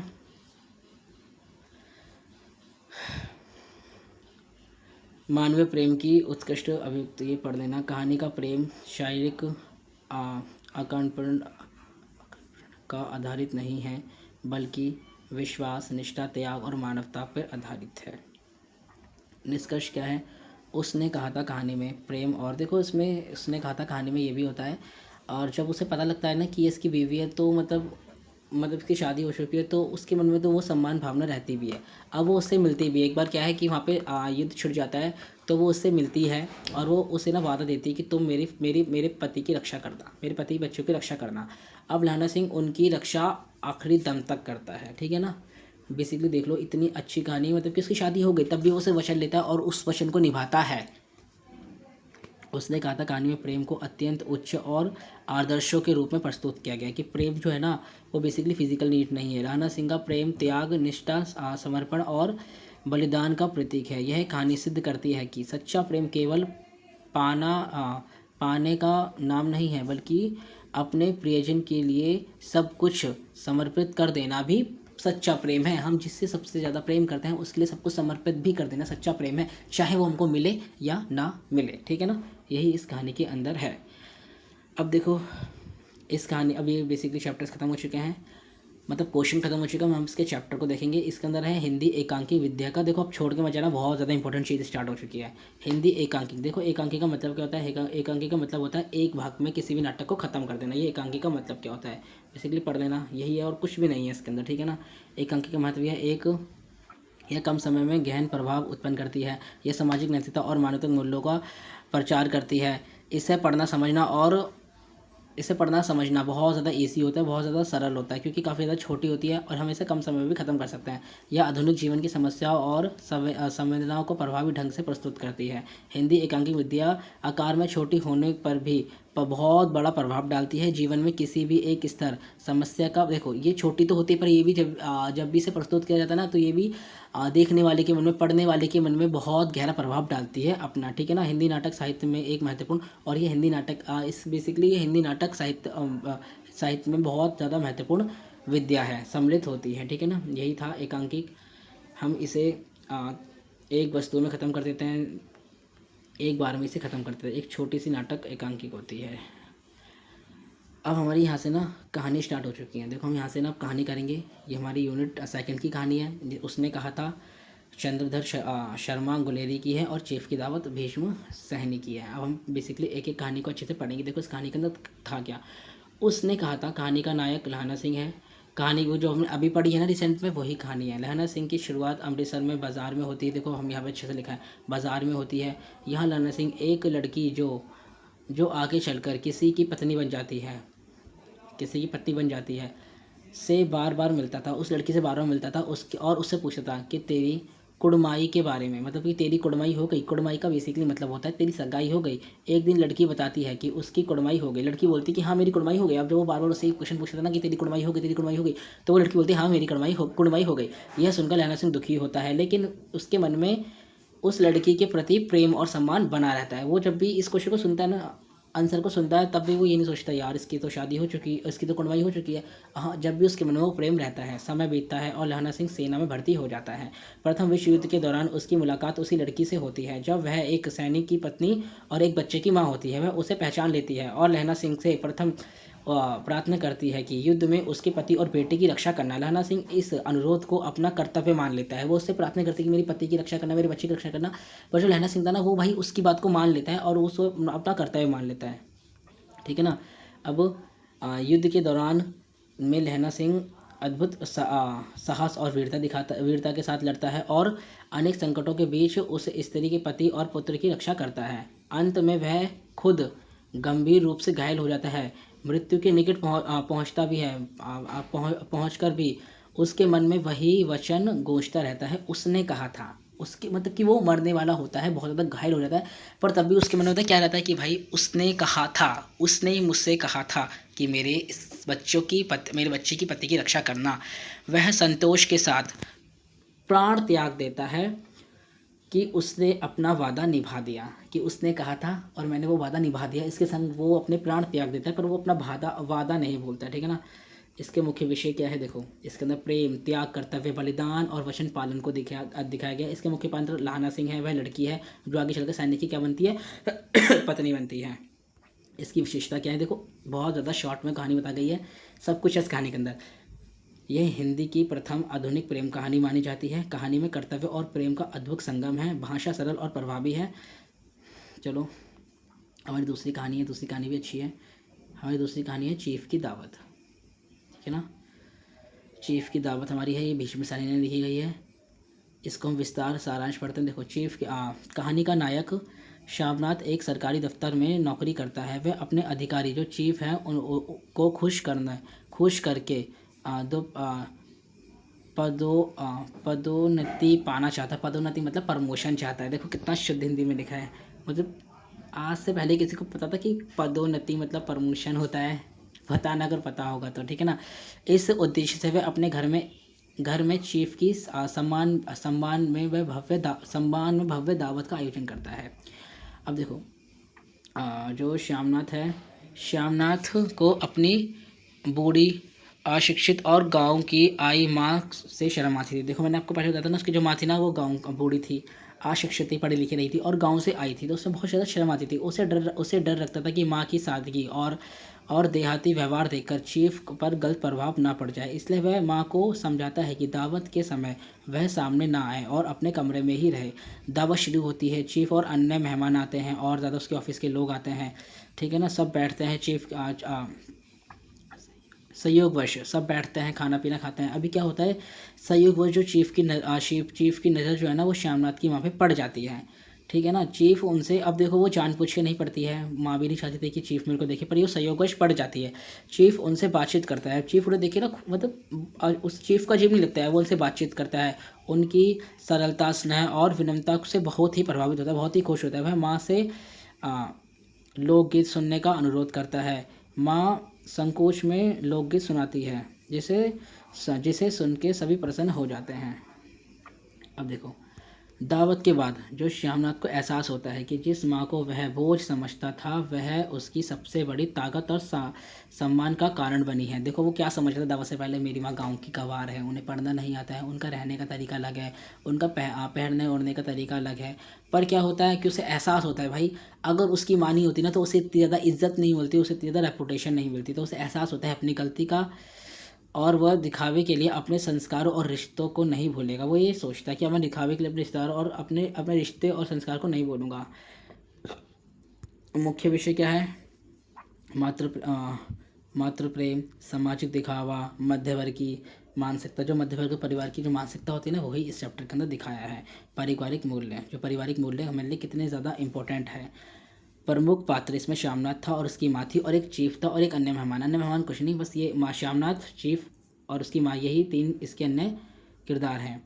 कहानी में सामाजिक दिखावा और स्वार्थ पर व्यंग कसा है। माँ के प्रति प्रेम और सम्मान का सुंदर चित्रण करा गया है, ठीक है ना। और भाषा सरल और सहज थी। देखो ये जो दोनों कहानी है ना, हमें प्रेम, कर्तव्य और संस्कार और रिश्ते के महत्व को गहरे संदेश देती हैं, ठीक है ना, कि प्रेम कितना इंपॉर्टेंट है, संस्कार हमारे लिए कितने ज़्यादा इंपॉर्टेंट है, कर्तव्य कितने ज़्यादा इंपॉर्टेंट है। इसी पर एक गहरा प्रभाव डालती है हमारे किस पे, हमारे मन पर, ये संदेश देती है। देखो निबंध, एक सूरदास, बाल मुकुंद गुप्ता और मजदूरी और प्रेम, सरदार पूर्ण सिंह। ये आपका यूनिट 3 के चैप्टर हैं, दोनों के दोनों ही, ठीक है ना। इन्हें भी आप इसी तरह पढ़ते हैं, इन्हें पढ़ने से आपका चैप्टर कंप्लीट हो जाएगा, ठीक है ना। यह निबंध समाज में व्यापक अव्यवहारिक इच्छाएं, दुर्दशाएं और बिना मेहनत सफलता चाहने की पावर्ती पर व्यंग कसते हैं। ये चैप्टर है ना, एक दुर्दशा, ये इसमें ये बताया गया है। लेखक बताते हैं कि हमारे समाज में बहुत से लोग ऐसे भी हैं जो बिना मेहनत के धन, मान सम्मान, पद और सुख सुविधा पाना चाहते हैं। वे बड़े बड़े सपने देखते हैं, परंतु उन्हें पूरा करने के लिए कोई भी परिश्रम नहीं करते हैं, ना ही धैर्य रखते हैं। वो चाहते हैं कि बस हमें ऐसे ही सब कुछ फ्री में मिल जाए, ऐसे ही सब कुछ हमें मिल जाए, और ना ही उसके अंदर पैशंस होता है, ना ही वो किसी चीज़ का धैर्य रखते हैं। लोग सोचते हैं कि किसी तरह उन्हें बिना काम किए सब कुछ मिल जाए। लेखक ने उदाहरण के माध्यम से दिखाया है कि ऐसी दुर्दशा अंत निराशा और पछतावा के कारण बनती है। बाद में लोगों को बस दुर्दशा ही होगी, उन्हें पछतावा होगा कि भाई कर लेते, कुछ मेहनत कर लेते तो कुछ तो मिलता, निराशा ही मिलेगी। वह लोग दूसरों की तरक्की देखकर ईर्ष्या करते हैं, दूसरों की तरक्की देखकर जलते हैं, लेकिन स्वयं कोई भी प्रयास नहीं करते हैं कि हम भी सफल हों। बाल मुकुंद गुप्त जी ने हास्य व्यंग के द्वारा समाज में इस मानसिकता पर गहरा प्रभाव डाला है। वो हास्य व्यंग मतलब कि एक व्यंग कसते हुए, और ऐसा व्यंग नहीं, हंसते हंसते व्यंग कसते हुए, ठीक है ना, हास्य व्यंग देकर कर रहे हैं जिससे किसी को बुरा भी ना लगे। मुख्य विचार क्या है इसकी,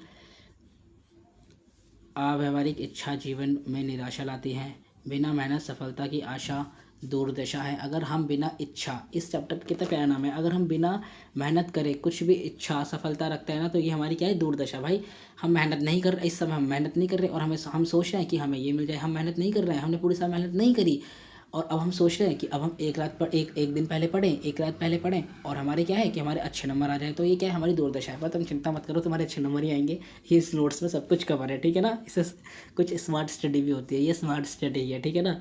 ये क्या है, दुर्दशा है। लेखक का संदेश क्या है, हमें अपनी इच्छाओं और यथार्थ के अनुसार रखना चाहिए। सफलता के लिए निरंतर परिश्रम करना चाहिए। दुर्दशा से बचकर सही मार्ग अपनाना चाहिए। जीवन में उन्नति के कारण, यही उन्नति का कारण है, यही उन्नति का कारण बनता है। निष्कर्ष पढ़ लेते हैं, कैलकुलेशन पढ़ लेते हैं। यह निबंध हमें सिखाता है कि सपना देखना कोई बुरी बात नहीं है, लेकिन उन्हें पूरा करने के लिए मेहनत और धैर्य आवश्यक है। केवल कल्पनाओं से ही नहीं, कर्म से भी सफलता मिलती है। हम सपने देखने बुरी बात नहीं है, पर हम सपनों को पूरा करना, उसके लिए हमें मेहनत करना और पेशेंस रखना, ये हमें सीखना चाहिए, ये हमें करना चाहिए, ठीक है ना। हमें अपने कर्म करना चाहिए, यही इस कहानी के अंदर है। ओके, अब हम पढ़ेंगे मजदूरी और प्रेम, जो किसने लिखी है, जो लिखी है मेरे सूरदास बोर सिंह ने। यह निबंध मजदूरी श्रम, इससे रिलेटेड हमने क्वेश्चन पढ़ा था ना, अब आपको और क्लियरिटी हो जाएगी, ठीक है ना। इसलिए कहा था कि ये बिल्कुल मिस मत करना, बहुत ज़्यादा इंपॉर्टेंट है। यह निबंध मजदूरी श्रम व महत्व और कार्य में प्रेम की भावनाओं को भावना के संबंध को दिखाता है। जो मजदूरी है ना, उसमें प्रेम के संबंध को दर्शाता है। इसका सारांश क्या है, पढ़ लेते हैं, चलो। ये रहा। लेखक कहते हैं कि संसार में कोई भी कार्य छोटा या बड़ा नहीं होता है। प्रत्येक कार्य की अपनी गरिमा है और प्रत्येक व्यक्ति को मेहनत मजदूरी करनी चाहिए। वह व्यक्ति अपने काम और प्रेम को लगन से करता है, वही सच्चा सुख और संतोष प्राप्त करता है। देखो, कोई भी काम बड़ा या छोटा नहीं होता है ना। सब काम को हमें पूरी ही निष्ठा से करनी चाहिए, प्रेम से करना चाहिए। जो व्यक्ति काम नहीं करता है उसके जीवन में दुखी, पर जो काम करता है, परिश्रम करता है, वो ही सुख और सच्चा सुख प्राप्त करता है, संतोष प्राप्त करता है, ठीक है ना। मजदूरी केवल पेट पालने का साधन नहीं है। अगर हम मजदूरी कर रहे हैं तो ये हमारा सिर्फ पेट पालने का साधन नहीं है, बल्कि यह चरित्र निर्माण का भी एक माध्यम है। इससे हम आत्मविश्वास बनते हैं। जब हम किसी कार्य को प्रेम से करते हैं, वह बोझ नहीं लगता। जब हम किसी भी कार्य को प्रेम से करते हैं तो हमें बोझ नहीं लगता, पर अगर हम उसे मजबूरी में कर रहे हैं, भाई बस मुझे करना पड़ रहा है, तो वो हमें बहुत ज़्यादा बोझ लगेगा। अगर मैं तुमसे कहूँ ना कि एक पेज लिखो, अगर तुम्हें लिखने का शौक है ना तो तुम कई पेज लिख दोगे। अगर तुम्हें पढ़ने का शौक है ना तो तुम बहुत सही नॉवल पढ़ लोगे। पर अगर तुम्हें ज़बरदस्ती उठाया जाए, भाई पढ़ पढ़, तो तुम्हें ना एक पेज पढ़ना भी ना ऐसा लगेगा पहाड़ तोड़ने के बराबर, ठीक है ना। बहुत ज़्यादा गुस्सा आएगा तुम्हें, ठीक है ना। वे कहते हैं कि आलस मनुष्य का सबसे बड़ा शत्रु होता है। देखो, जो आलस है ना, सच में आलस मनुष्य का सबसे बड़ा शत्रु है। तुमने जब तुम फोर्थ सेमेस्टर में आओगे ना, तुमने सोचा होगा कि मैं पढ़ाई स्टार्ट करूंगा, पर तुमने क्या है कि कल टालते गए, आज नहीं, कल कल कल कल कल कल कल फेस्टिवल आ गया, कल फेस्टिवल आ गया, ऐसे टालते गए। अब इससे क्या है, आलस कर रहे थे। अब एंड टाइम पे तुम्हें काफ़ी ज़्यादा, मतलब कि अब क्या है, काफ़ी ज़्यादा दिक्कत परेशानी का सामना करना पड़ रहा है ना, कि अब कैसे पढ़े, कहाँ से पढ़े, कि अच्छे नंबर कैसे स्कोर करें। वही, पर चिंता मत करो, ये पीपीटी से अब सब कुछ क्लियर हो जाएगा, अच्छे नंबर आएंगे। वह कहते हैं कि आलस मनुष्य का सबसे बड़ा शत्रु है। मेहनत करने वाला व्यक्ति आत्मनिर्भर बनता है और समाज में सम्मान प्राप्त करता है। जो मेहनत करता है ना, वो आत्मनिर्भर बनता है और समाज में, हाँ, समाज अगर कोई काम नहीं करता ना तो उसकी समाज में कोई रिस्पेक्ट भी नहीं करता है। पर अगर आप काम करते हो तो समाज में आपको इज्जत मिलती है। यदि प्रेम और सेवा की भावना से काम किया जाए तो जीवन सफल और सार्थक बन जाता है। अगर हम किसी काम को प्रेम और सेवा के माध्यम से करें ना तो हमारा जो जीवन है वो सार्थक बन जाता है। देखो, मुख्य विचार क्या क्या है। श्रम जीवन का आधार है, ठीक है ना। प्रेम से किया गया कार्य सर्वश्रेष्ठ और सफल होता है। आलस से त्यागना, परिश्रम करना चाहिए। हमें, ठीक है ना, आलस त्याग के परिश्रम करना चाहिए। लेखक का संदेश क्या है, हमें हर कार्य को प्रेम, ईमानदारी और लगन से करना चाहिए। मेहनत और प्रेम से ही व्यक्ति, परिवार और समाज का विकास करता है, विकास संभव होता है। यह निबंध हमें श्रम के प्रति सम्मान और कार्य में प्रेम की भावना रखने की प्रेरणा देता है। यही जीवन की सच्ची सफलता का मार्ग है। मेहनत प्लस प्रेम इजगल टू सफलता। अगर हम मेहनत करेंगे, प्रेम इजगल टू क्या है, सफलता हमें मिलनी ही मिलनी है, सक्सेस मिलनी ही मिलनी है, ठीक है ना। स्टार्ट करते हैं। देखो, बड़ा ही प्यारा चैप्टर है ये, बेबियाँ, जो महादेव वर्मा द्वारा लिखा गया, और सुखी ढाली जो उपेंद्रनाथ अशंक ने लिखी है। देखो, जो बेबियाँ हैं वो एक रेखा चित्र, एक स्केच है, एक काल्पनिक, एक वन एक्ट प्ले है। वन एक्ट मतलब एक छोटा सा नाटक है जो एक बार में कंप्लीट हो जाता है, ठीक है ना।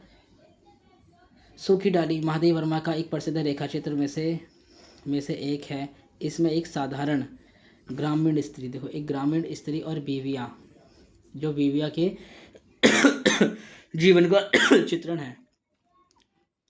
बीवियाँ एक गरीब, मेहनती और, हाँ, स्वाभिमानी स्त्री थी। उसका जीवन अनेक दुखों और कठिनाइयों से भरा था। समाज में परिवार से उसे अपेक्षित सम्मान नहीं मिलता था। उसे भाई सम्मान नहीं मिलता था, पहले भी आपको बता दें, जब भी वो बिना सम्मान मिले इच्छा रखे हुए भी सारे काम करती थी।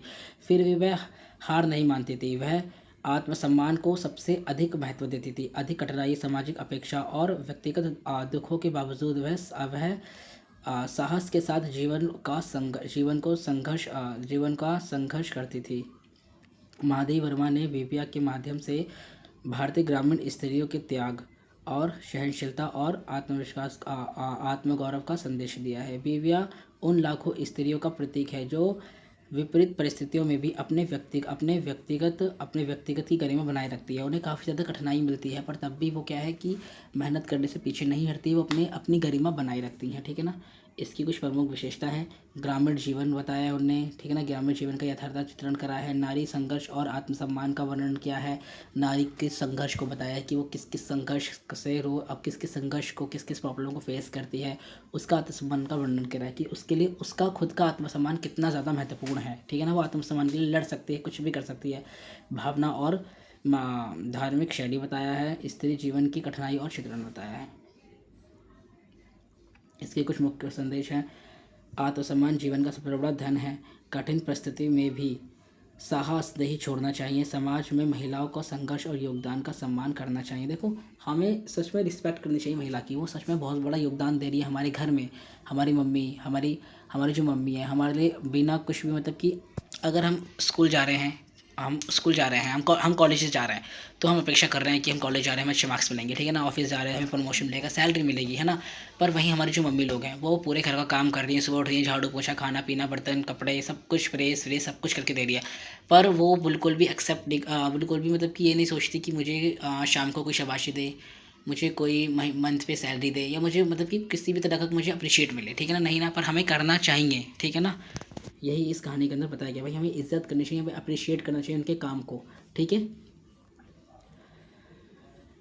ओके, सूखी डाली स्टार्ट करते हैं। ये उपेंद्र नाथ अशंक द्वारा लिखी गई है। ये एक एकांकिक वन एक्ट प्ले है। सूखी डाली उपेंद्र नाथ शंक की एक प्रसिद्ध एकांकी है। इसमें एकांकी मतलब बताया था ना, जो एक बार में ख़त्म हो जाए, वही एकांकी होता है। बहुत ज़्यादा शॉर्ट होती है, समय बचता है, अच्छे से पढ़ सकते हैं, यही होता है। इसमें संयुक्त परिवार की समस्या और पीढ़ियों के बीच बढ़ती दूरी को बता रहा है। जो एक सूखी डाली है ना, इसमें क्या है कि जो बढ़ती दूरी से बता रहे हैं। कहानी एक संयुक्त परिवार के इर्द गिर्द घूमती है। परिवार में प्रेम, सम्मान और समझ की कमी है। जो कहानी है ना, पूरी एक परिवार के इर्द गिर्द घूमती है। इस परिवार में प्रेम, सम्मान, कोई एक दूसरे से प्रेम नहीं करता, सम्मान नहीं करता है और समझता भी नहीं दूसरे की बातों की, इसकी कमी है। एक दूसरे से दूर होना चाहते हैं। बुजुर्गों की उपेक्षा की जाती है, उनकी बात नहीं मानी जाती और नई पीढ़ी अपनी स्वतंत्र सोच को अधिक महत्व देती है।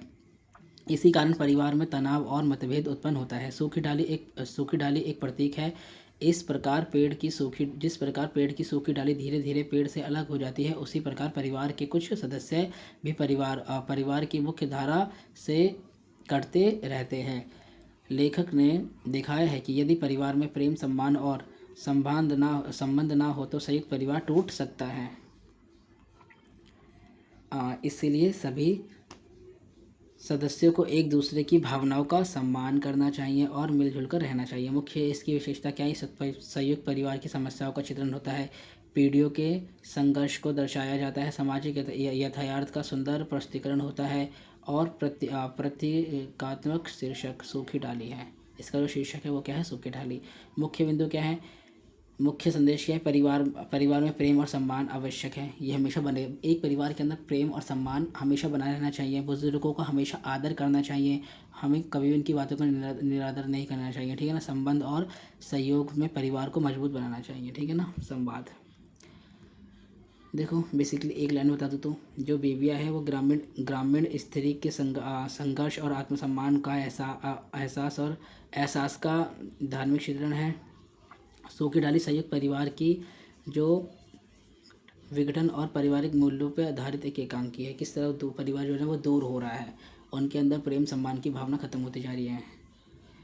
अब देखो, एक छोटा सा टॉपिक आता है, व्यंग क्या होता है? व्यंग मतलब ताने मारना। बताया आपको, व्यंग एक ऐसी साहित्यिक विधि है जिसमें लेखक हास्य के माध्यम से, मतलब कि हास्य के मजाक के माध्यम से ताने मारकर क्या है समाज की जो कूटनीतियाँ जो समाज की कुरीतियाँ हैं, राजनीतिक भ्रष्टाचार है, मानव व्यवहार है, भेदभाव है, ऊंच नीच है, इन सब पे हास्य तरीके से क्या है व्यंग्य कसता है और उन्हें सुधारने का प्रयास करता है। ठीक है ना। व्यंग्य समाज को आईना दिखाता है, ये हमें अपने कमियों को समझने और उन्हें सुधारने का प्रेरणा देता है। यही है क्या है व्यंग्य का महत्व है। समाज और राजनीतिक मुद्दों पर तंज किया जाता है ताकि सरल और कुटिल प्रभावी भाषा का प्रयोग, इसमें सरल भाषा का प्रयोग होता है। ये हमारा एक मेमोरीज आ गया। संस्मरण कहते हैं। संस्मरण मतलब मेमोरीज वह ऐतिहासिक विद्या है जिसमें लेखक अपने अतीत के अनुभव को प्रस्तुत करता है, जो अपने उसके संग जो घटना बीत चुकी है ना उसको प्रस्तुत करता है, घटना का वर्णन करता है। यह आत्मकथा गद्य का हिस्सा होता है, परंतु इससे पूरे जीवन की कहानी नहीं होती है, बल्कि इसमें कुछ विषय घटना, एक जीवन की छोटी सी घटना होती है, पूरी जीवन की कहानी नहीं होती है। विशेषता लेखक की व्यक्तिगत दृष्टि और अनुभव का प्रमुख पता लगता है। भाषा भावनात्मक और आत्मिक और वर्णनक्रम होती है। ऐतिहासिक और मानसिक संदर्भ में भी समावेश हो सकता है। उदाहरण के लिए महादेव वर्मा ने मेरा परिवार लिखा, श्रृंखला, ये सब इसके एग्जाम्पल है। और हरिवंश राय बच्चन की क्या भूलूं क्या याद रखूं, ये बहुत ज़्यादा इंपॉर्टेंट है। ठीक है ना। महत्व क्या है रीड कर लेना आप यहाँ से। देन हमारा एक और है रेखा चित्र। रेखा चित्र देखो क्या होता है। रेखा चित्र एक ऐसी ऐतिहासिक विद्या है जिसमें किसी व्यक्ति, घटना और स्थान या जीवन के, देखो रेखा चित्र हमने बताया था ना, किसी स्थान जीवन चित्रण किया, उसका जीवन चित्रण किया जाता है। विशेषता चित्रण करते समय लेखक की भावनाएं दिखाई देती है जो उसकी भावनात्मक हैं। ठीक है ना। रेखा चित्र हम किसी व्यक्ति या घटना के भीतरी और बाहरी रूप से देखने की दृष्टि देता है। यह पाठक की कल्पना और संवेदना को गहराई से छूता है। ठीक है ना। देन देखो अभी एक टॉपिक और है, वो से हम डिस्कस करते हैं। 1 मिनट। देखो हमारे एक क्वेश्चन की प्रश्न की व्याख्या करिए। तो प्रश्न की व्याख्या कैसे लगता है। देखो प्रश्न की व्याख्या में सामान्यतः 4 भाग होते हैं। अगर हमारे पास एक पैरा आएगा जिसमें प्रश्न की व्याख्या करनी होगी, तो हम उसे कैसे लिखते हैं। पहला हमारा प्रसंग आएगा जिसमें एक पंक्ति किसी पाठ, कहानी, निबंध से ली गई होती है। उसको हमें पहचानना कि किस कहानी से ली गई है। ठीक है ना। इसका संदेश देखना है। इन पंक्ति में क्या कहा गया है, कारण क्या है, इन पंक्ति के कहे जाने का कारण क्या है, व्याख्या करनी होती है। पंक्ति का सरल और विस्तार अर्थ लिखना होता है। उस पंक्ति को बेसिकली क्या है कि अपनी भाषा में लिखना होता है। विशेषता भाषा शैली और लेख का उद्देश्य होता है। ठीक है ना। देन इसके अंदर जैसे एक है ये बड़े बड़े शहरों के एक गाड़ी वाले प्रसंग की व्याख्या करनी है हमें। ठीक है ना। देखो पहले हमने क्या देखा, प्रसंग देखा। प्रस्तुत पंक्ति प्रसिद्ध व्यंग्यकृत हरिवंश परसाई के निबंध चीफ की दावत से ली गई है। संदर्भ क्या है। इन पंक्ति में लेखक बड़े शहरों के सपने और उच्च वर्ग के लोगों की मानसिकता तथा दिखावे की प्रकृति पर व्यंग्य कसता है। जो बड़े बड़े शहरों में जो मध्य वर्ग के लोग हैं ना, उनके मानसिकता और दिखावे पे व्यंग्य कसता है। ठीक है ना। लेखक इसकी जो व्याख्या है ना, लेखक कहता है कि बड़े शहरों में रहने वाले धनवान लोग अपनी शान शौकत दिखाने के लिए महंगी गाड़ी रखते हैं। वह अपने सामाजिक स्तर को प्रतिष्ठा का प्रदर्शन करने में अधिक रुचि रखते हैं। ऐसे लोग अक्सर बाहरी दिखावे को महत्व देते हैं और किसी आधार पर दूसरों का मूल्यांकन करते हैं। लेखक ने इस प्रवृत्ति की व्याख्या करते हुए समाज में बढ़ती आडंबरी को उजागर किया है। देखो मुझसे इसका प्रोनाउंसिएशन ढंग से नहीं हो रहा है, तो अब देखना। इसकी देखो विशेषता क्या होती है। व्यक्तिगत शैली का प्रभाव बढ़ता है। समाज की दिखावटी प्रेरित का प्रवृत्तियों का कटाक्ष किया जाता है। भाषा सरल, और देखो इसमें ये जो होते हैं प्रसंग, इसमें क्या है, भाषा सरल होती है, प्रभावशाली और सहज होती है। देखो इस तरह ही आपको करना है। ये क्वेश्चन नंबर फर्स्ट में आपको ऐसे ही उपसर्ग मिलते हैं। आपको अच्छे से देखो चैप्टर समझना है। चैप्टर समझने के बाद ना आपको बस ये उपसर्ग आएगा ना, उपसर्ग करने के लिए बस आपको बस इतना ही करना है ना। देखो, उपसर्ग करने के लिए आएगा। आपको कहानी अच्छे से एक बार पढ़ लेनी है, अपनी बुक खोल, वैसे तो इस नोट्स में से आपको सब कुछ क्लियर हो गया होगा, और एक बार इसकी पीडीएफ ले लेना, सब कुछ क्लियर हो जाएगा। जब एग्ज़ाम में ऐसे क्वेश्चन आएंगे ना, तो बस आपको ना एक बार शांति से रीड करके ये देखना है कि ये जो कहानी, ये जो पैरा है ना, ये जो उपसर्ग है, ये कौन सी कहानी से पूछा गया है। आपको बस एक बार ये पता लग जाएगा ना कि कौन सी कहानी से पूछा गया है, तो आपको बस उस कहानी को ना पूरा डिट्टो वैसे उतार देना जो आपको उस कहानी का पता है ना, सब कुछ आपको वैसे लिख देना है। यहीं से आपका ये जो है ना, ये क्वेश्चन खत्म हो जाएगा, ठीक है ना। 3 क्वेश्चन करने के लिए आते हैं, 6-6 नंबर के, आई थिंक 8-8 मार्क्स के, तो इंपॉर्टेंट तो है। बस आपको मैंने बता दिया है कि आपको बस कहानी पहचान करनी है कि इस कहानी से पूछा गया है। उसके बाद उस कहानी के बारे में आपको जो कुछ भी पता है ना, वो आपको लिख देना है, और कुछ भी नहीं करना है, ठीक है ना। एज इट इज़ आपको वो सब ही लिख देना है। तो समझ में आ गया आपको उस उपसर्ग वाले क्वेश्चन कैसे करना है। तो देखो, यहीं पर हमारी वीडियो खत्म होती है। Thank you for watching this video. अगर आप इस वीडियो को लाइक करो, शेयर करो, सब्सक्राइब करो। Keep learning, keep growing. देखो, बहुत मेहनत से सारी के सारे नोट्स बनाए हैं। प्लीज़ मेरी वीडियो को अपने व्हाट्सएप ग्रुप पर शेयर करना, कमेंट करना, लाइक करना, ताकि मैं और ऐसी वीडियो बना सकूँ। अगर आपको किसी और सब्जेक्ट की वीडियो चाहिए तो एक बार मुझे कमेंट कर देना, मैं उस सब्जेक्ट की वीडियो बना दूँगा, ठीक है ना। कैसी लगी आपको वीडियो, और पेपर इसमें से आया नहीं आया, एक बार पेपर होने के बाद मुझे बता देना। अगर आपको किसी दूसरे सब्जेक्ट की वीडियो चाहिए तो मुझे बता देना, मैं उस सब्जेक्ट की वीडियो बना दूँगा। Thank you for watching this video.